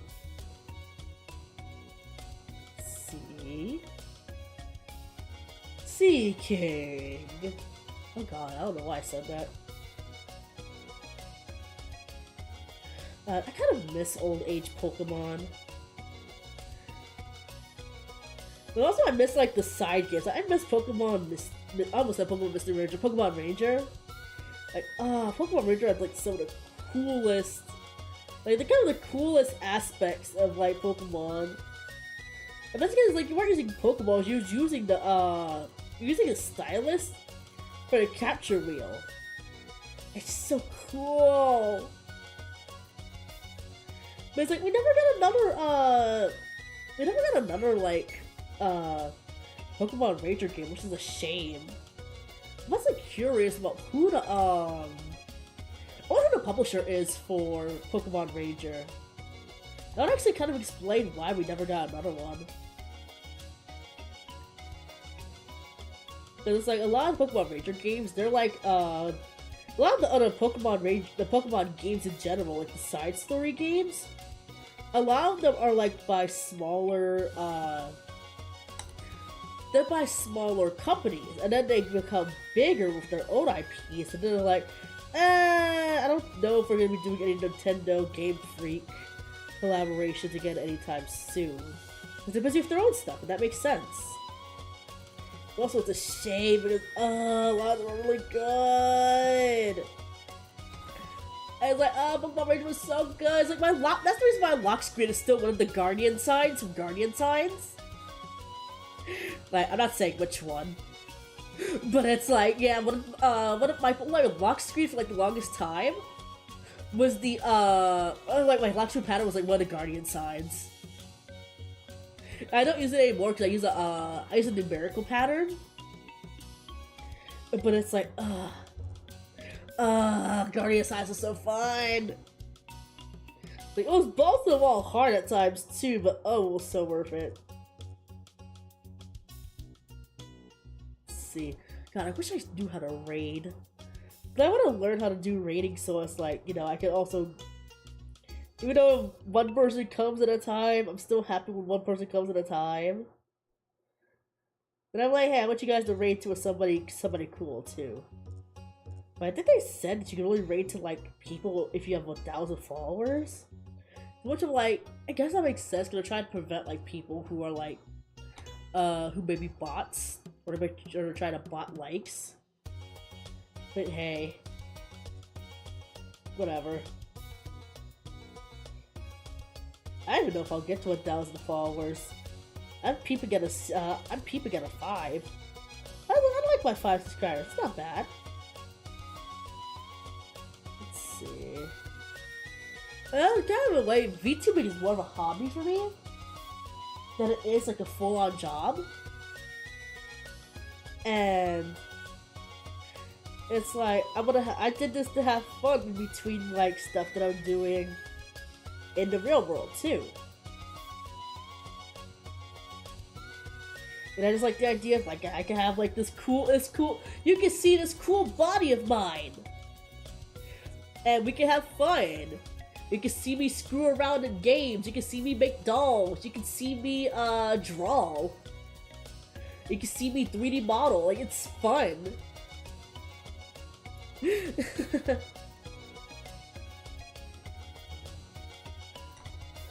Alrighty.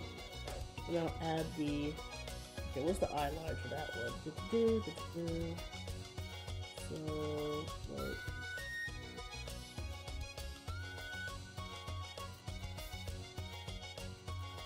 Right here. We'll do it here. We'll just add a little bit right here to make it match. Let's do it like this one. There we go. That's gonna add the eyelashes.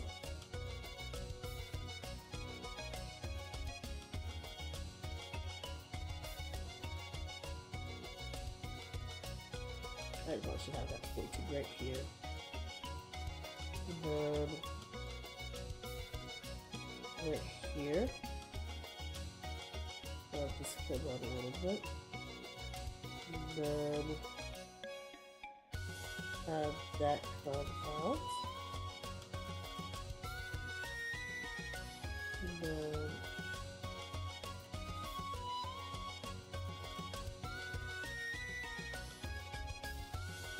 alright, and then oh god, saved with my thunder dice.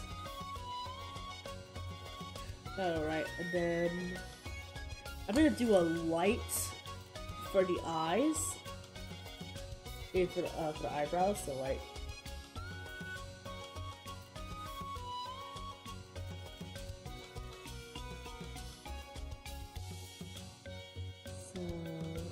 maybe like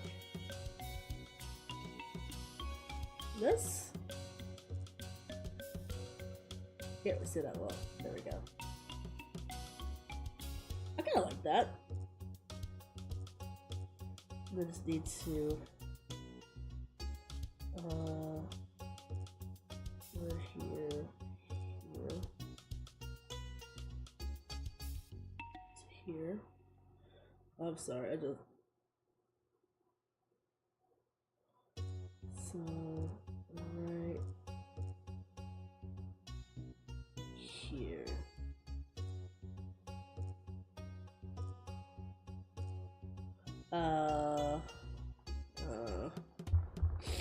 I know it's gonna happen. Alright.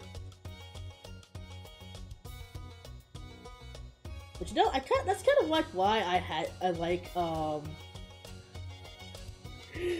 the what's the name of this brand? Craft Smarts? Yeah, I like Craft Smart because it's like it kind of makes a paper surface as well. And because of that, I can fix it.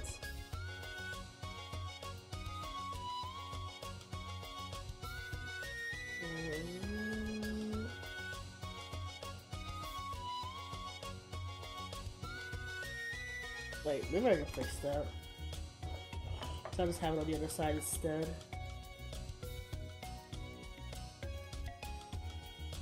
I'm gonna keep on making micro adjustments, I already know. Oh god, you can see like shiny spot, it's fine, it's gonna be doled out by the Mississippi Clear. Okay, this and this, so put that this way. Is it center? Center. And then come out like this. Come out like that.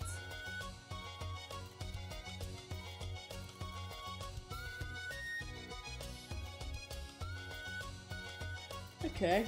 It's not exactly the same, but sometimes with eyebrows, it's sisters, not twins.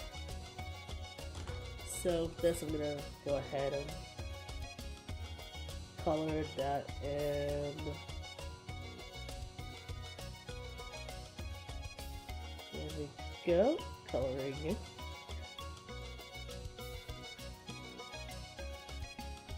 There we go. Color that all in. There we go. Yeah.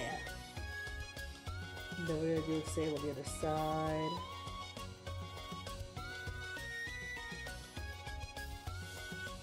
Alright.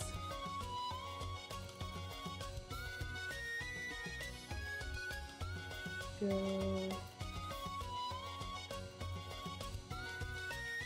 Alright, then we're gonna add the dark blue to it.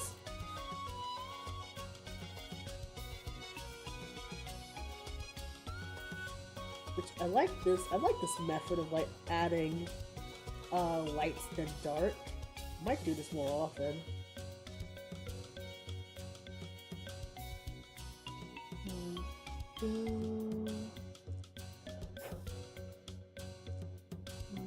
Then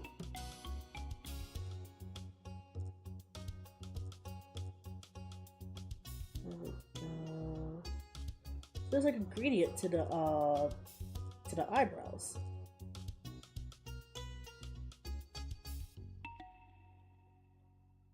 There we go. There we go. Yeah. Wait, I just realized this reversed on KAITO. Oh well.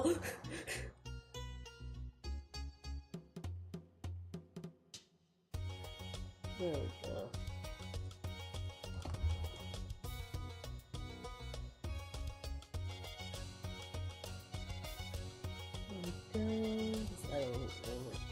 Here. Yeah. Okay, where's the eye that I had? Okay. Excuse me, can I grab you, please? There we go.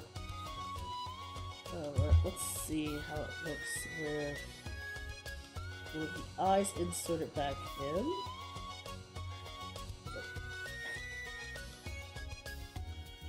Oh god, these things are like hard to put back in actually. What the heck? Wait, why are these so hard to put in and take out? I'm not gonna try that. Oh gosh, I don't have any other eyes. The other eyes that I did were like specialized. Okay, I guess what I might do is that I might make some 60cm eyes and test those out on KAITO. I won't do that tonight because I have to turn the oven on for that. And it's already like kind of late. Yeah, I won't do that for tonight. I'll do that as a tester. Let me see. Ooh, yeah, this is way too big. That's terrifying looking, actually. Man, you can just kind of imagine what they look like. Cause I'm probably gonna shave the inside of this more so that the inside eyes I'm putting in there will fit better. Cause it's kind of like the plastic's a little bit too hard. Okay, let's see. For more natural lips, I believe it is peach.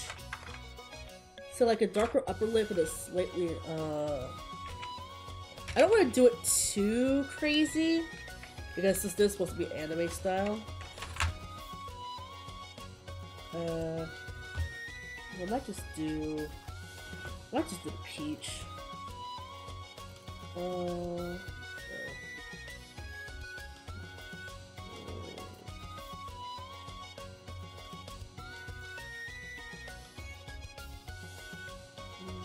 Maybe.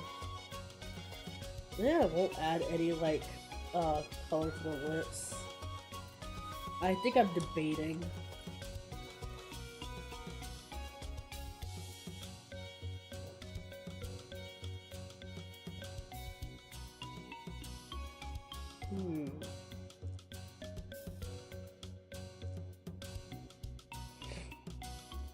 I wish these were watercolors. Because then I could just take a little bit of it and add it on.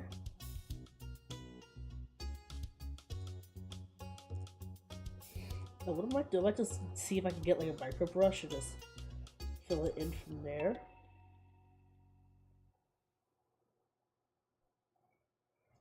Yeah, I think I might add the shading after all.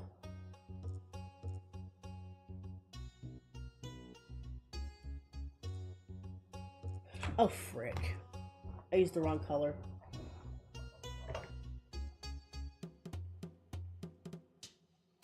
It's always harder to get off lips than it is to get off, eyes. Okay, so right here.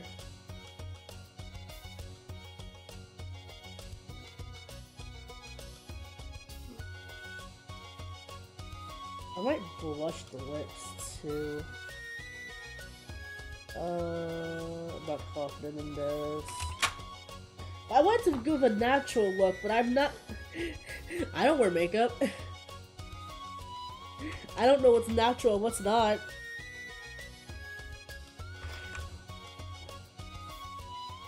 I might just add a very small shading.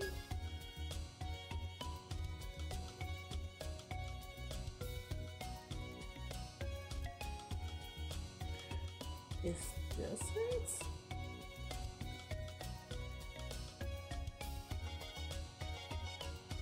I don't know. I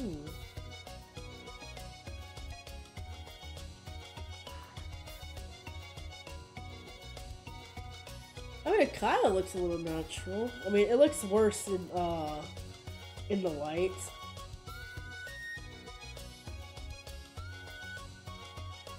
Come to think of it, he didn't have any, I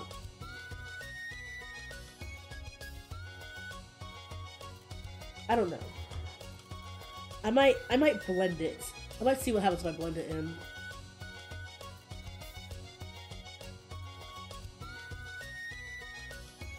Because he didn't have any shading to his lips for the original doll.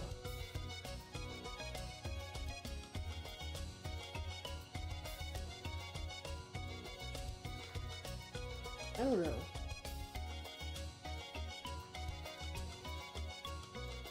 I don't know, it looks better on the camera, but in the real life it looks kind of meh.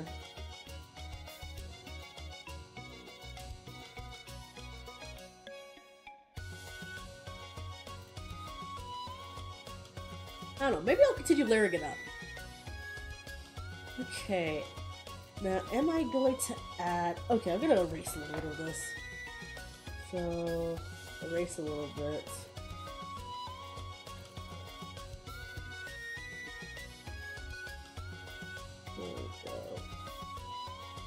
Okay. It's still not the greatest, but I think I like it better. Oh, I know what I can do. I was going to make this like a little bit sharper.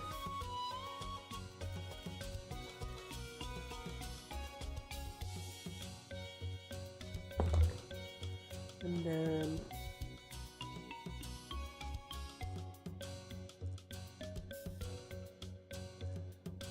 okay. And then I'll add a little bit more.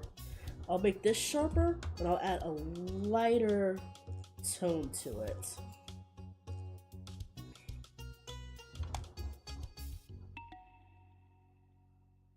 Oh.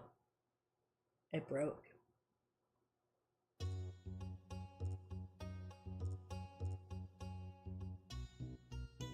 Let's see.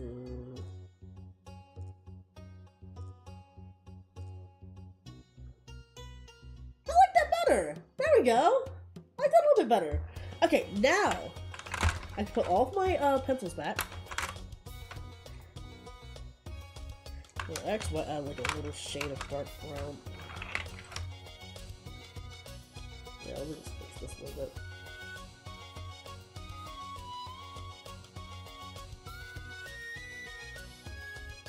It's gonna bother me if I don't fix it.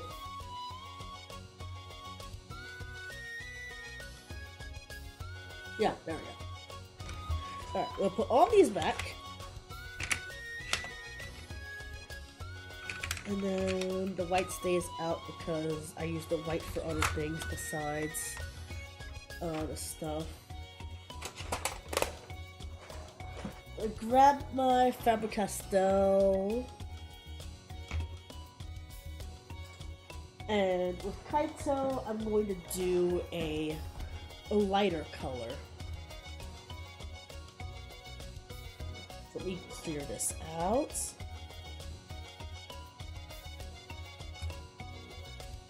Alright, I'm going to clear this out. I'm going to... Oh, I finally pulled off the tag. Wow, that only took like 5 years. Right. There we go. Alright. Alright. Alright. Oh god. Alright, grab this. Grab some white. Take off a little bit.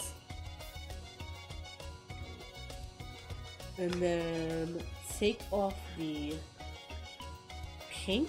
And I only need like a faint amount of pink.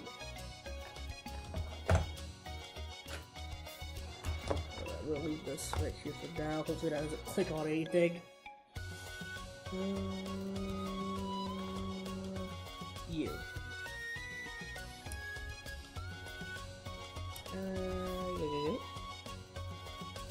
Alright, let me grab one of these. Ah! Everything wants to fall every which way.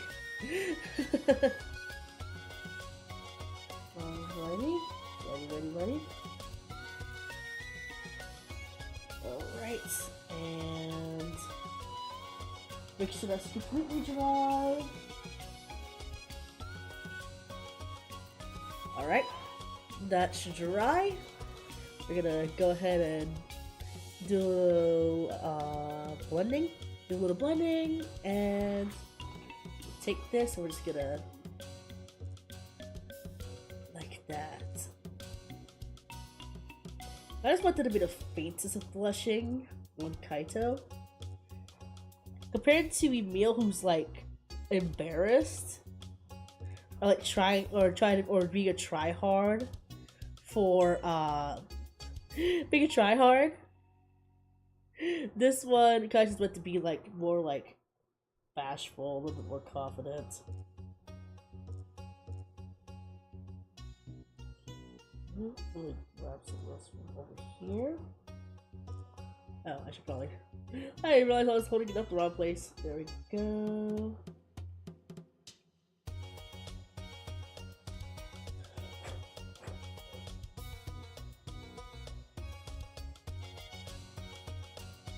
go.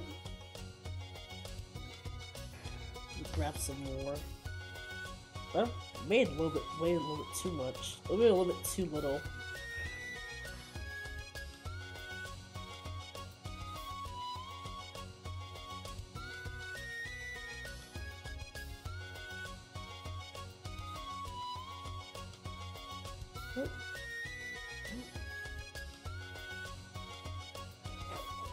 Alright, a little bit too much on this side. I can get rid of that.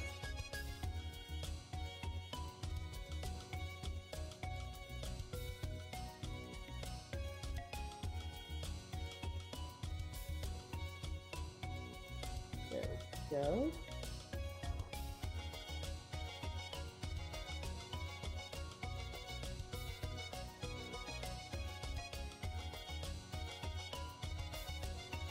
Alright, I can fix that.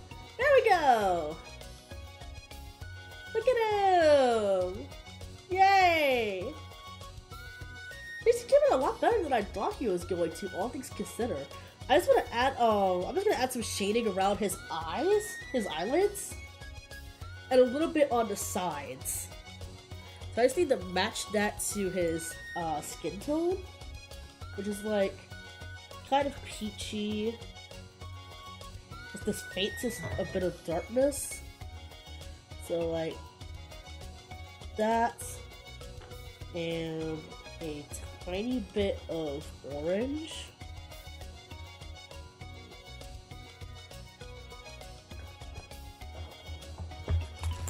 and mix that all together. This I actually have to be a little bit more careful of. I'm actually gonna put this one back. I'm gonna grab one of the smaller brushes. Let's use this one. Alright. Oh god, this one's in dark, so I have to make sure it's definitely it definitely doesn't have any extra water on it.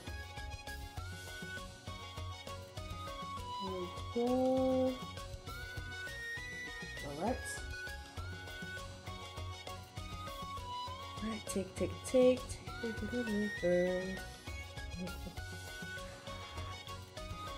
Alright, I'm just gonna add just a little bit right here.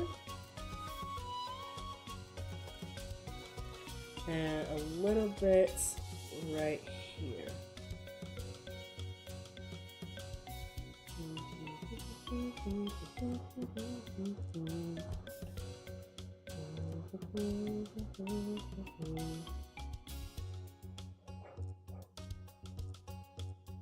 I have to be careful enough to say not to hum the entire thing. Proud was such a good song though. Ooh, I'm gonna add some blushing to the inside ears too. And there we go.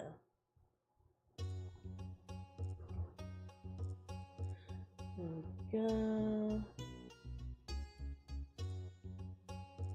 Ooh, I'm loving how this is looking. Oh, he looks so alive now! I'm actually happy with how that turned out. I might add some blushing to the inside of Emil's eyes too. Yeah, look at him! He looks really pretty! Yeah! I love it! Yay!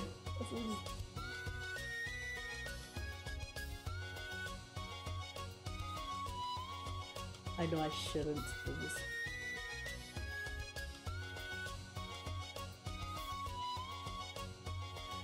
Wait, hold on.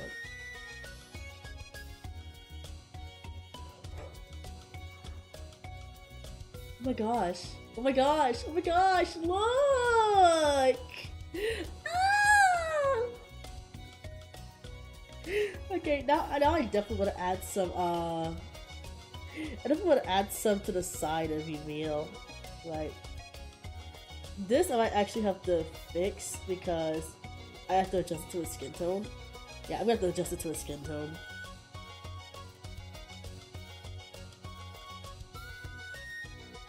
Yeah, that's gonna be fine. I can adjust it to his skin tone.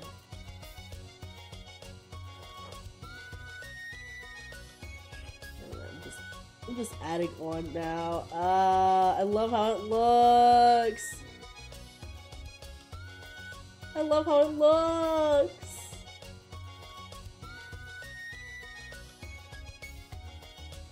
And then it's like, I know what the exact ratio is, so if I need to go back and fix it, I can.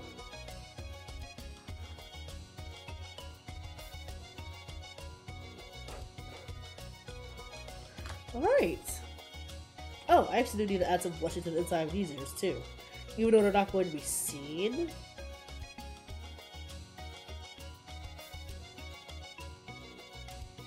It's better to just have the blushing there so there's a little bit more dimension. There we go. Alright. There we go! It's Emil and KAITO! And it'll look more like them when I actually, you know, put their eyes in. Like, yay! Look at them! They're so cute! Yeah! I'm so jittery right. I'm so jittery from excitement right now. Oh my gosh! I'm so happy. I'm so happy. I'm so happy with how it turned out, especially with like the 2 hours of like crazy finickiness. Okay, let's see. It's 2:51. Okay, I might see if I could do. Do I want to try doing a mock-up? Let's see. Let me clear off my space for a bit. Cause I can't do any spray painting, any like not spray painting, any ceiling tonight because it is wet outside. So what I'll do is I'll go ahead and clear this up. We'll put that right there. I'm gonna put Emil right here and KAITO right here. I'm gonna take these and I'll throw out the ones that didn't work. I'll throw out the ones that didn't work, and the ones that didn't, that are like this, I'll just keep them to the side for now. I'll use them as like a measurement. I am able to take my medicine before I go to sleep after having a snack.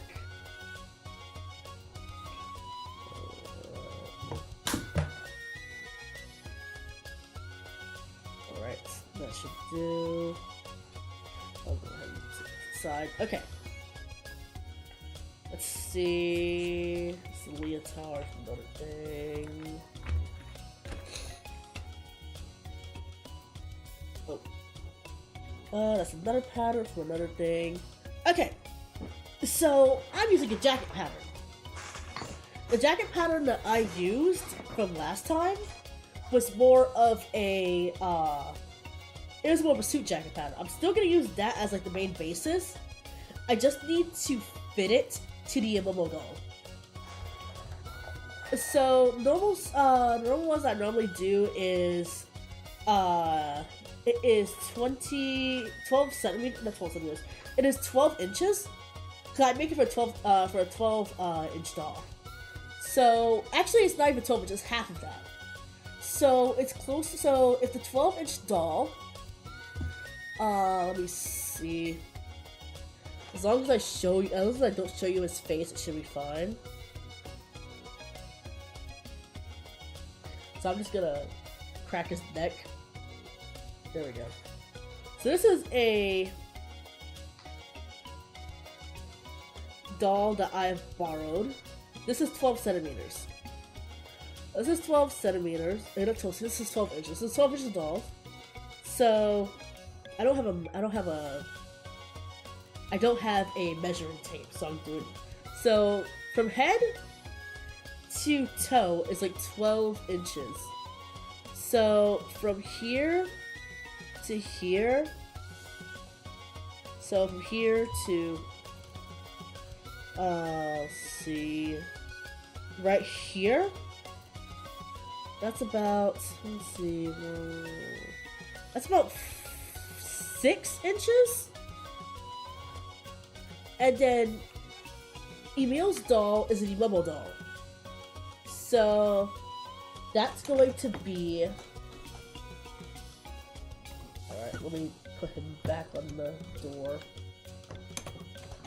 Oh my god. There we go.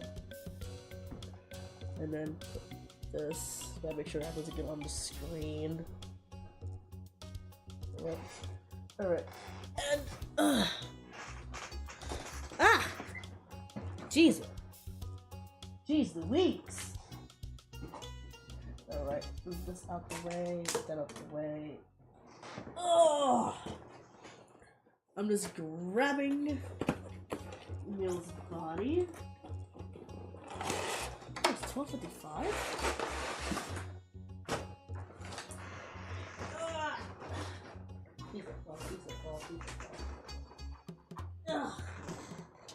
Okay. So this is, well, there's no body parts. This is an Emomo doll. So this is the doll that I'm using for Emil, and it is 42 centimeters. I think it's 32 centimeters. So I believe it's 32 centimeters. And so 32 centimeters to inches, I believe is, okay, I think it's 60 centimeters for, 60 centimeters is 12. So half of 12, half of 32, half of 60 is 30. So it's 6 inches and 6 inches, yeah, 6.2 inches. I think that's how big the torso is. Yeah, so I think that's how big the torso is. Alright, let me just get that out the way. So, going by the measurement I did for the doll, it should be like from shoulder, it's like right here, and to, oh, okay, so I did about the approximately the same height, so it's gonna be 6 inches. Okay, great.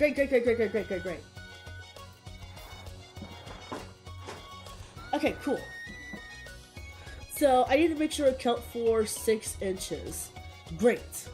Okay, that means do I have the jacket pattern in here? No, that's the underwear pattern. That's the pants pattern for 12-inch dolls. That's the bra pattern. Here's the jacket pattern. Okay, this is the jacket pattern that I just use as a basis. So for that, I have to, it is also, it's 6 inches plus seam allowance. So I have to remember that. It's 6 inches plus seam allowance. So 6 inches plus seam allowance. And then I don't have to make full sleeves because it is it's distressed. So from right here, let's see. Yeah, it's about, so yeah, if I use this as a template plus the seam allowance, that should be about the size. So, using this, that's like right here. I'm just making it a little bit slightly bigger. So like here. And also, I'm not a seamster or seamstress. I'm just a crazy cuck on the internet who likes to make dolls. Can I call myself a cuck on YouTube? Probably not, but I don't care. I'm not monetized. Okay. And then I'm just going to, from here, I'm going to make sprockets. And these will be what leads to the seam allowance. The seam allowance is like 1 to 2 inches. So like, this one I'm just doing 1 inch. And then I'll make up from there. So even if it's a little wonky, I'll make up for it with the seam allowance. There we go. So this right here just needs to be fixed ever so slightly because you don't want this side to be off. So like right here. So like it's actually closer to like right here. Yep, so like right here. And also I fold to make sure that the seams are right. Or like the actual pattern seams are right. Alright.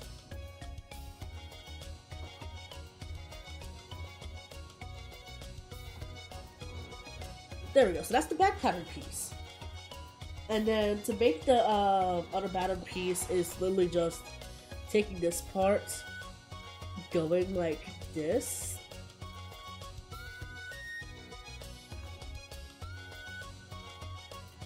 And then, boom, you have your jacket piece. Okay, so I'm going to, where'd my scissors go? Right here, right here. There we go.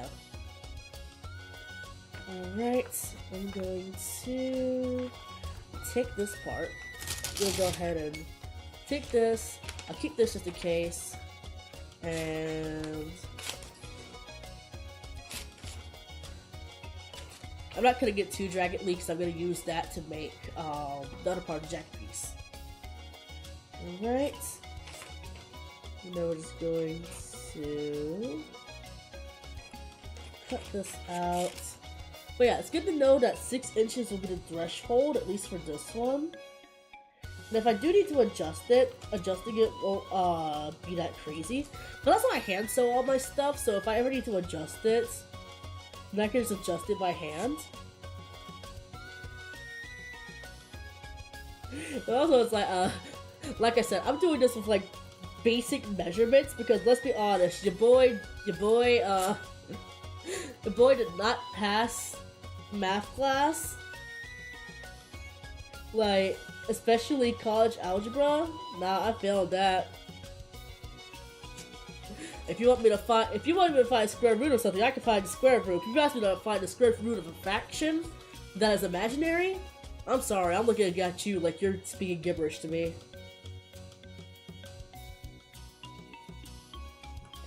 There we go. And then just fold it to make sure.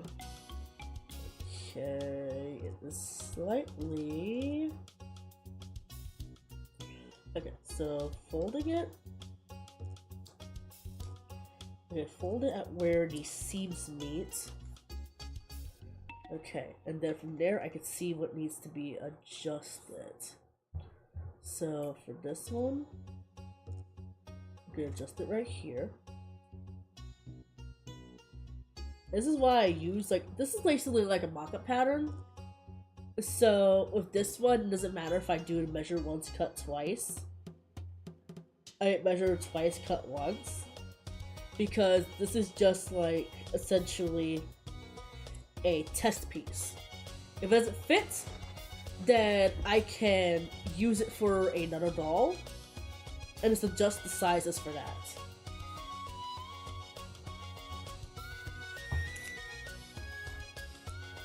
And there we go. Right here. Okay, so we got that. And then we're just going to trace it out again. We're just tracing out this part. So this part right here. This part right here. This part right here. Over here, this part right here, and this part right here. And so when you pull it in like that,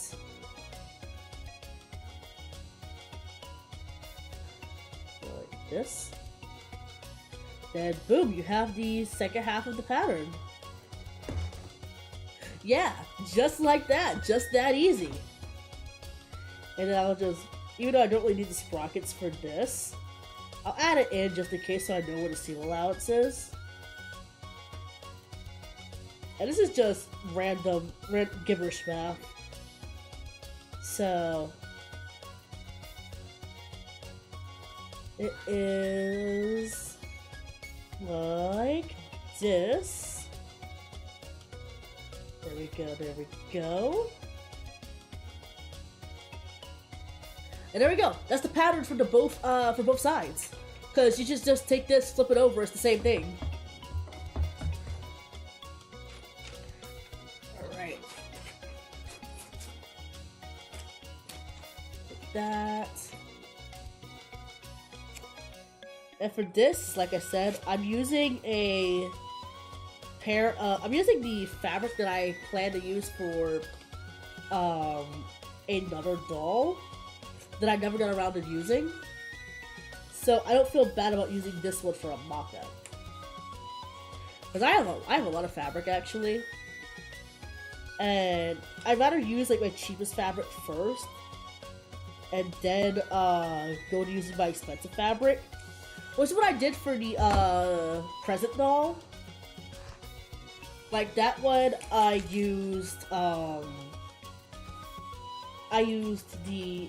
made a mock-up of some with like some bed sheet. Yeah, that was bed sheets. I used the mock-up with like some with a pillowcase, and then with the pillowcase, I went and made a mock-up in the pants. Adjusted the size for 42 centimeters, for 60 centimeters actually, for 60 centimeters. And then I made it again. Okay. This is... Oh, it's 1:06 a.m.? Okay. So what I might do is that I might actually, I'll put the do the pattern, and then I might get ready to wind down for stream. Because unfortunately, I do have work tomorrow, much to my chagrin. But hey, more money means more stuff for dolls. Alright, and more cool stuff that I can show you guys. This is gonna be a pain in the butt doing in this. Move this over. Alright, is this... Okay, that's sharp enough as is. It's just a regular, pencil. This is a regular pencil. Regular color pencil. Let's see. If the Rick's Awakening's making a bit off, I can always fix that. Okay. So... making marks right here. Right here. You may not be able to see it on the camera, but I am making like really light strokes to just kind of like pattern it out. There we go. Oh, it might show up.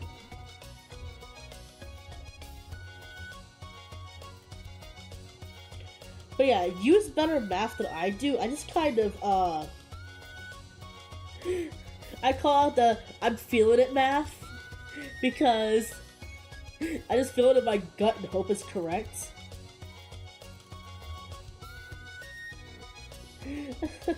Alright, and... Oh, okay, it shows up! Great! Alright. So there's the pattern for that. And then... Oh, it shows up way better on here. That's how you know my eyes are bad. It's like I can't tell the difference on... I can't tell the difference on here, but on my actual camera I can. Alright. There we go. And it's even greater because I just bought a bunch of like belts and buckles for not just this costume, not just for this outfit, but also for like another outfit. I can't wait to make that one. I've been waiting on that one. There's like two of the dolls I was gonna do were like for a birthday thing, but I was like, you know what? I'm not gonna get this done in time for anybody's birthday. I'm gonna do this as a whatever I want to. As I know specifically, I was gonna give it to them. They're very much a thing for me and myself, because I like the character, I like the designs. But I was gonna show them off. All right, and then this one right here. All right.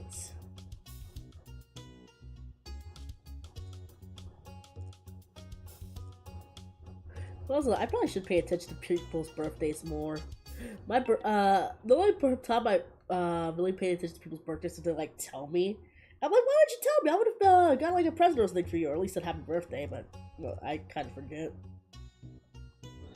I'm pretty sure it wasn't the fact that my birthday technically falls under an angel number. Well, not this one, The one from my past life. Like my past existence, not my past life. But it's like, no, I technically don't fall. It's 2 days before the angel number. October 20th is my birthday, so yeah. Alrighty. And now we have both sides. You see? There it is. Yeah. Alright. And with these, the actual places where you would put in where you actually sew from is actually pretty self-explanatory. So you would do it right here, right here, right here, and right here, and also on this side too.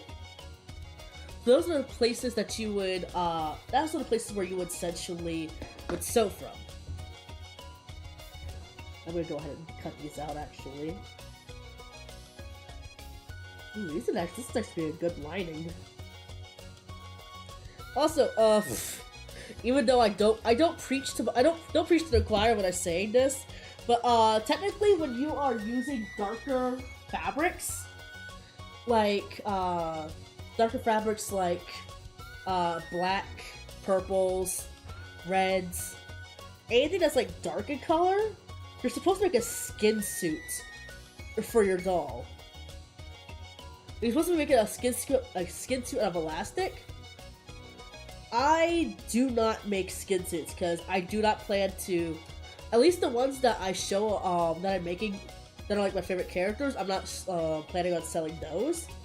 But if it's like it was for a commission or something, then I would make the skin suits, because you have to. It will stain the doll if you essentially do not put the skin suit on. And you can like buy them from places. Like certain places do sell skin suits for your dolls. Like Kika Goods sells skin suits for dolls. You just have to make sure that it is the right size. Like you account for any extra parts that your doll may have, like wings or extremities.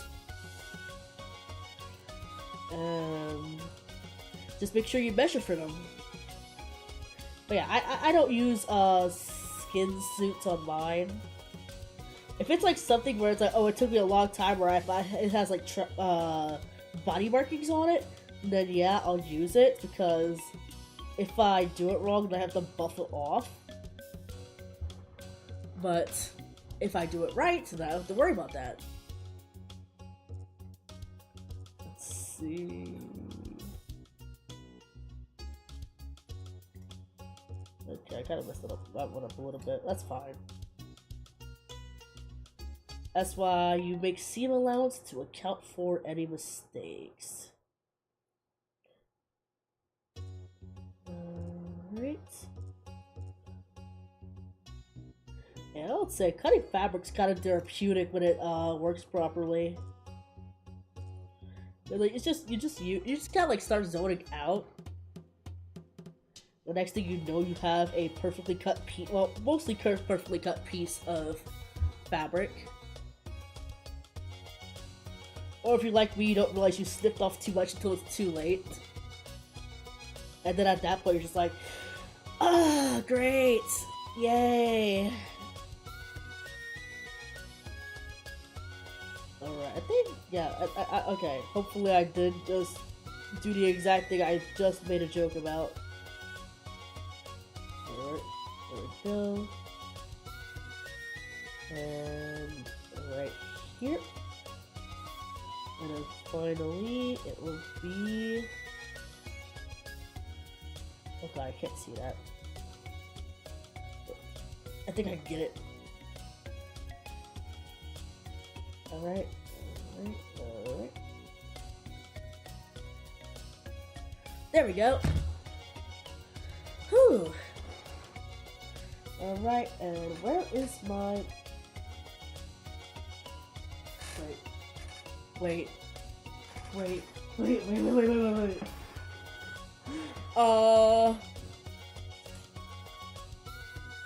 don't know where my sewing tomato is. Or my sewing... Wait. Oh, here it is. I was about to panic because I have stepped on that thing before. I actually kneeled onto my bed. It ended up with a needle right into my leg. And it was wrong side up. So it wasn't sharp side up. That thing hurt. Like, a blunt object going into your skin is horrible. And it feels real bad. Alright, so right side's out. Right side's in. So this goes on this side. Alright, did I measure it properly? I think I did. Okay. So you put one in right here. Ow. Alright, you put one in right here. You don't have to put one in right here. Honestly, the arms are thin enough, so I probably don't have to worry about if it's not exact.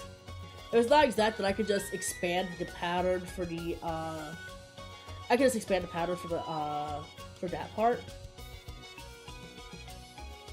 Alright. Put one right here. And then right here. This would be, make sure it's right side's in so that when you see the chalk won't be visible when you flip it on the other side. There we go. And if it is, this is just a mock-up, so it's not like super serious if you can see the chalk on this one.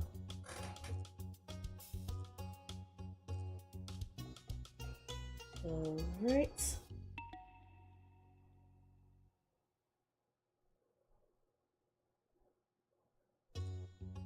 Alright, and here it is. So when you... Okay, I could probably put one more in there, actually. Alright. 2, 3. Oh, there we go. But yeah, when you flip it in, this is what it's gonna look like from the inside out. So it's gonna look like this, the inside out. I just need to grab the... I'll do a quick test. Let's see. The hands can come out. There we go. Alright. Let's see. And then... Hold on. Oh, wait. Don't come out. Okay. Come on. Go inside. Oh, wait, hold on. I can really take this part off. No. Oh, no, I can't, actually. Okay. Come on. Come on. Come on. Oh god, please don't break. Please don't break. come. And, there we go.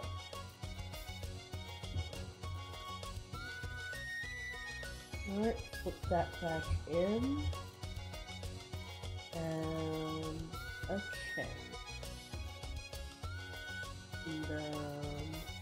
And just pull it down a little bit more. And this is what the mock-up looks like. So as you can see, the mock-up is a little bit too small. But it's a little bit too small, but is the right, is at the right length. So what I could do is that I could take this pattern and just expand it by like 4 or 5 inches with the seam allowance. And then expand this part right here. But yeah, the things that probably needs to be expanded the most is like the sleeves part right here.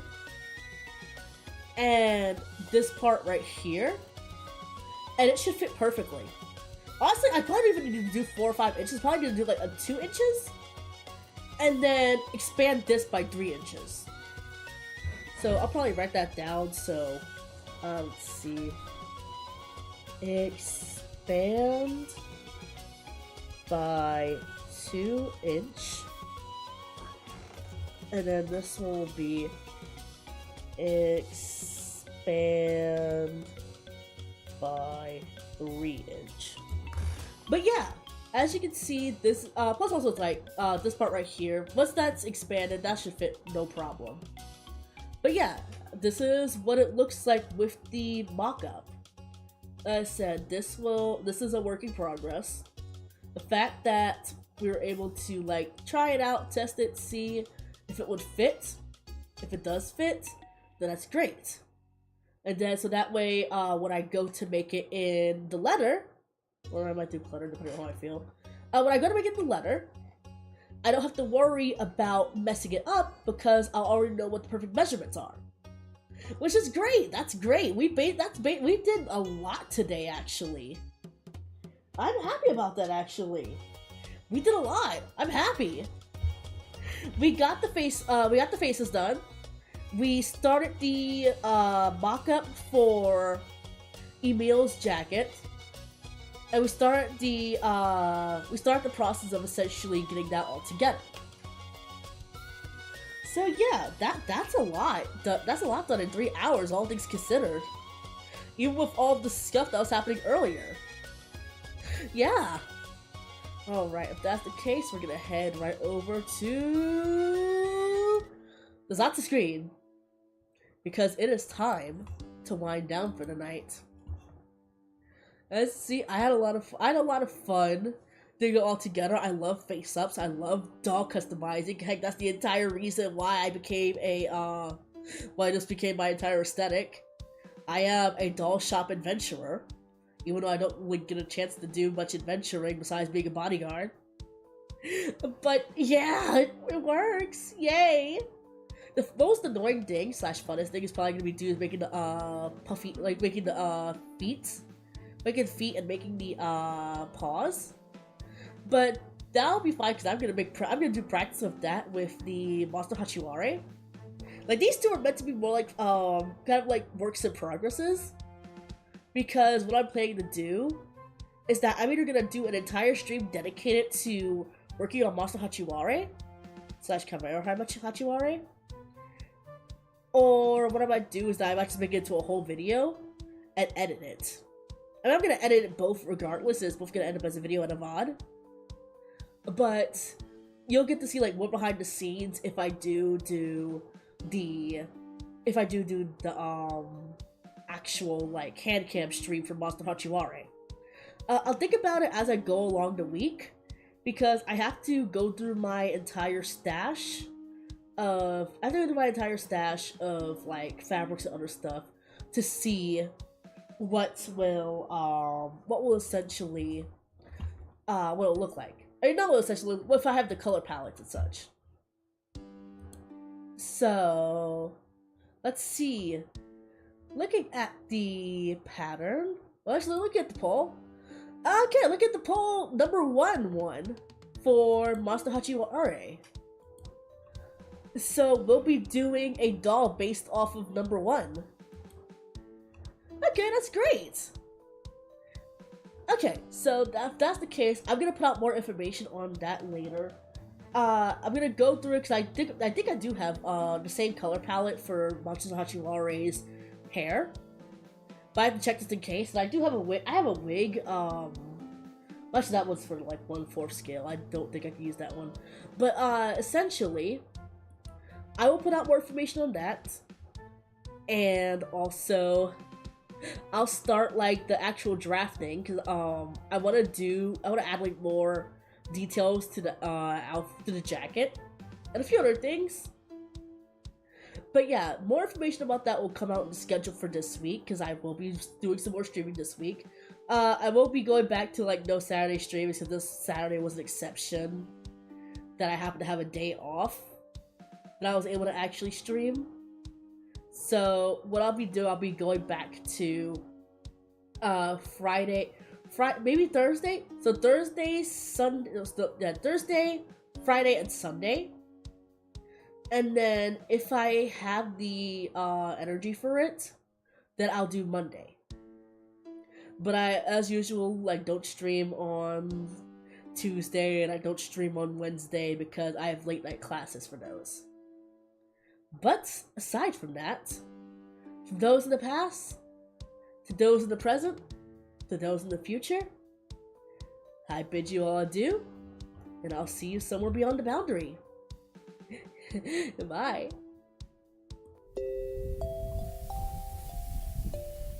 Oh gosh, I can finally take off these gloves. Oh, that feels good. Yes. I shall see you on Thursday. Schedule will probably be out sometime around Monday. Since I don't stream on Monday or Tuesday anyway, so that's why the schedules are like that. But yeah, you'll see.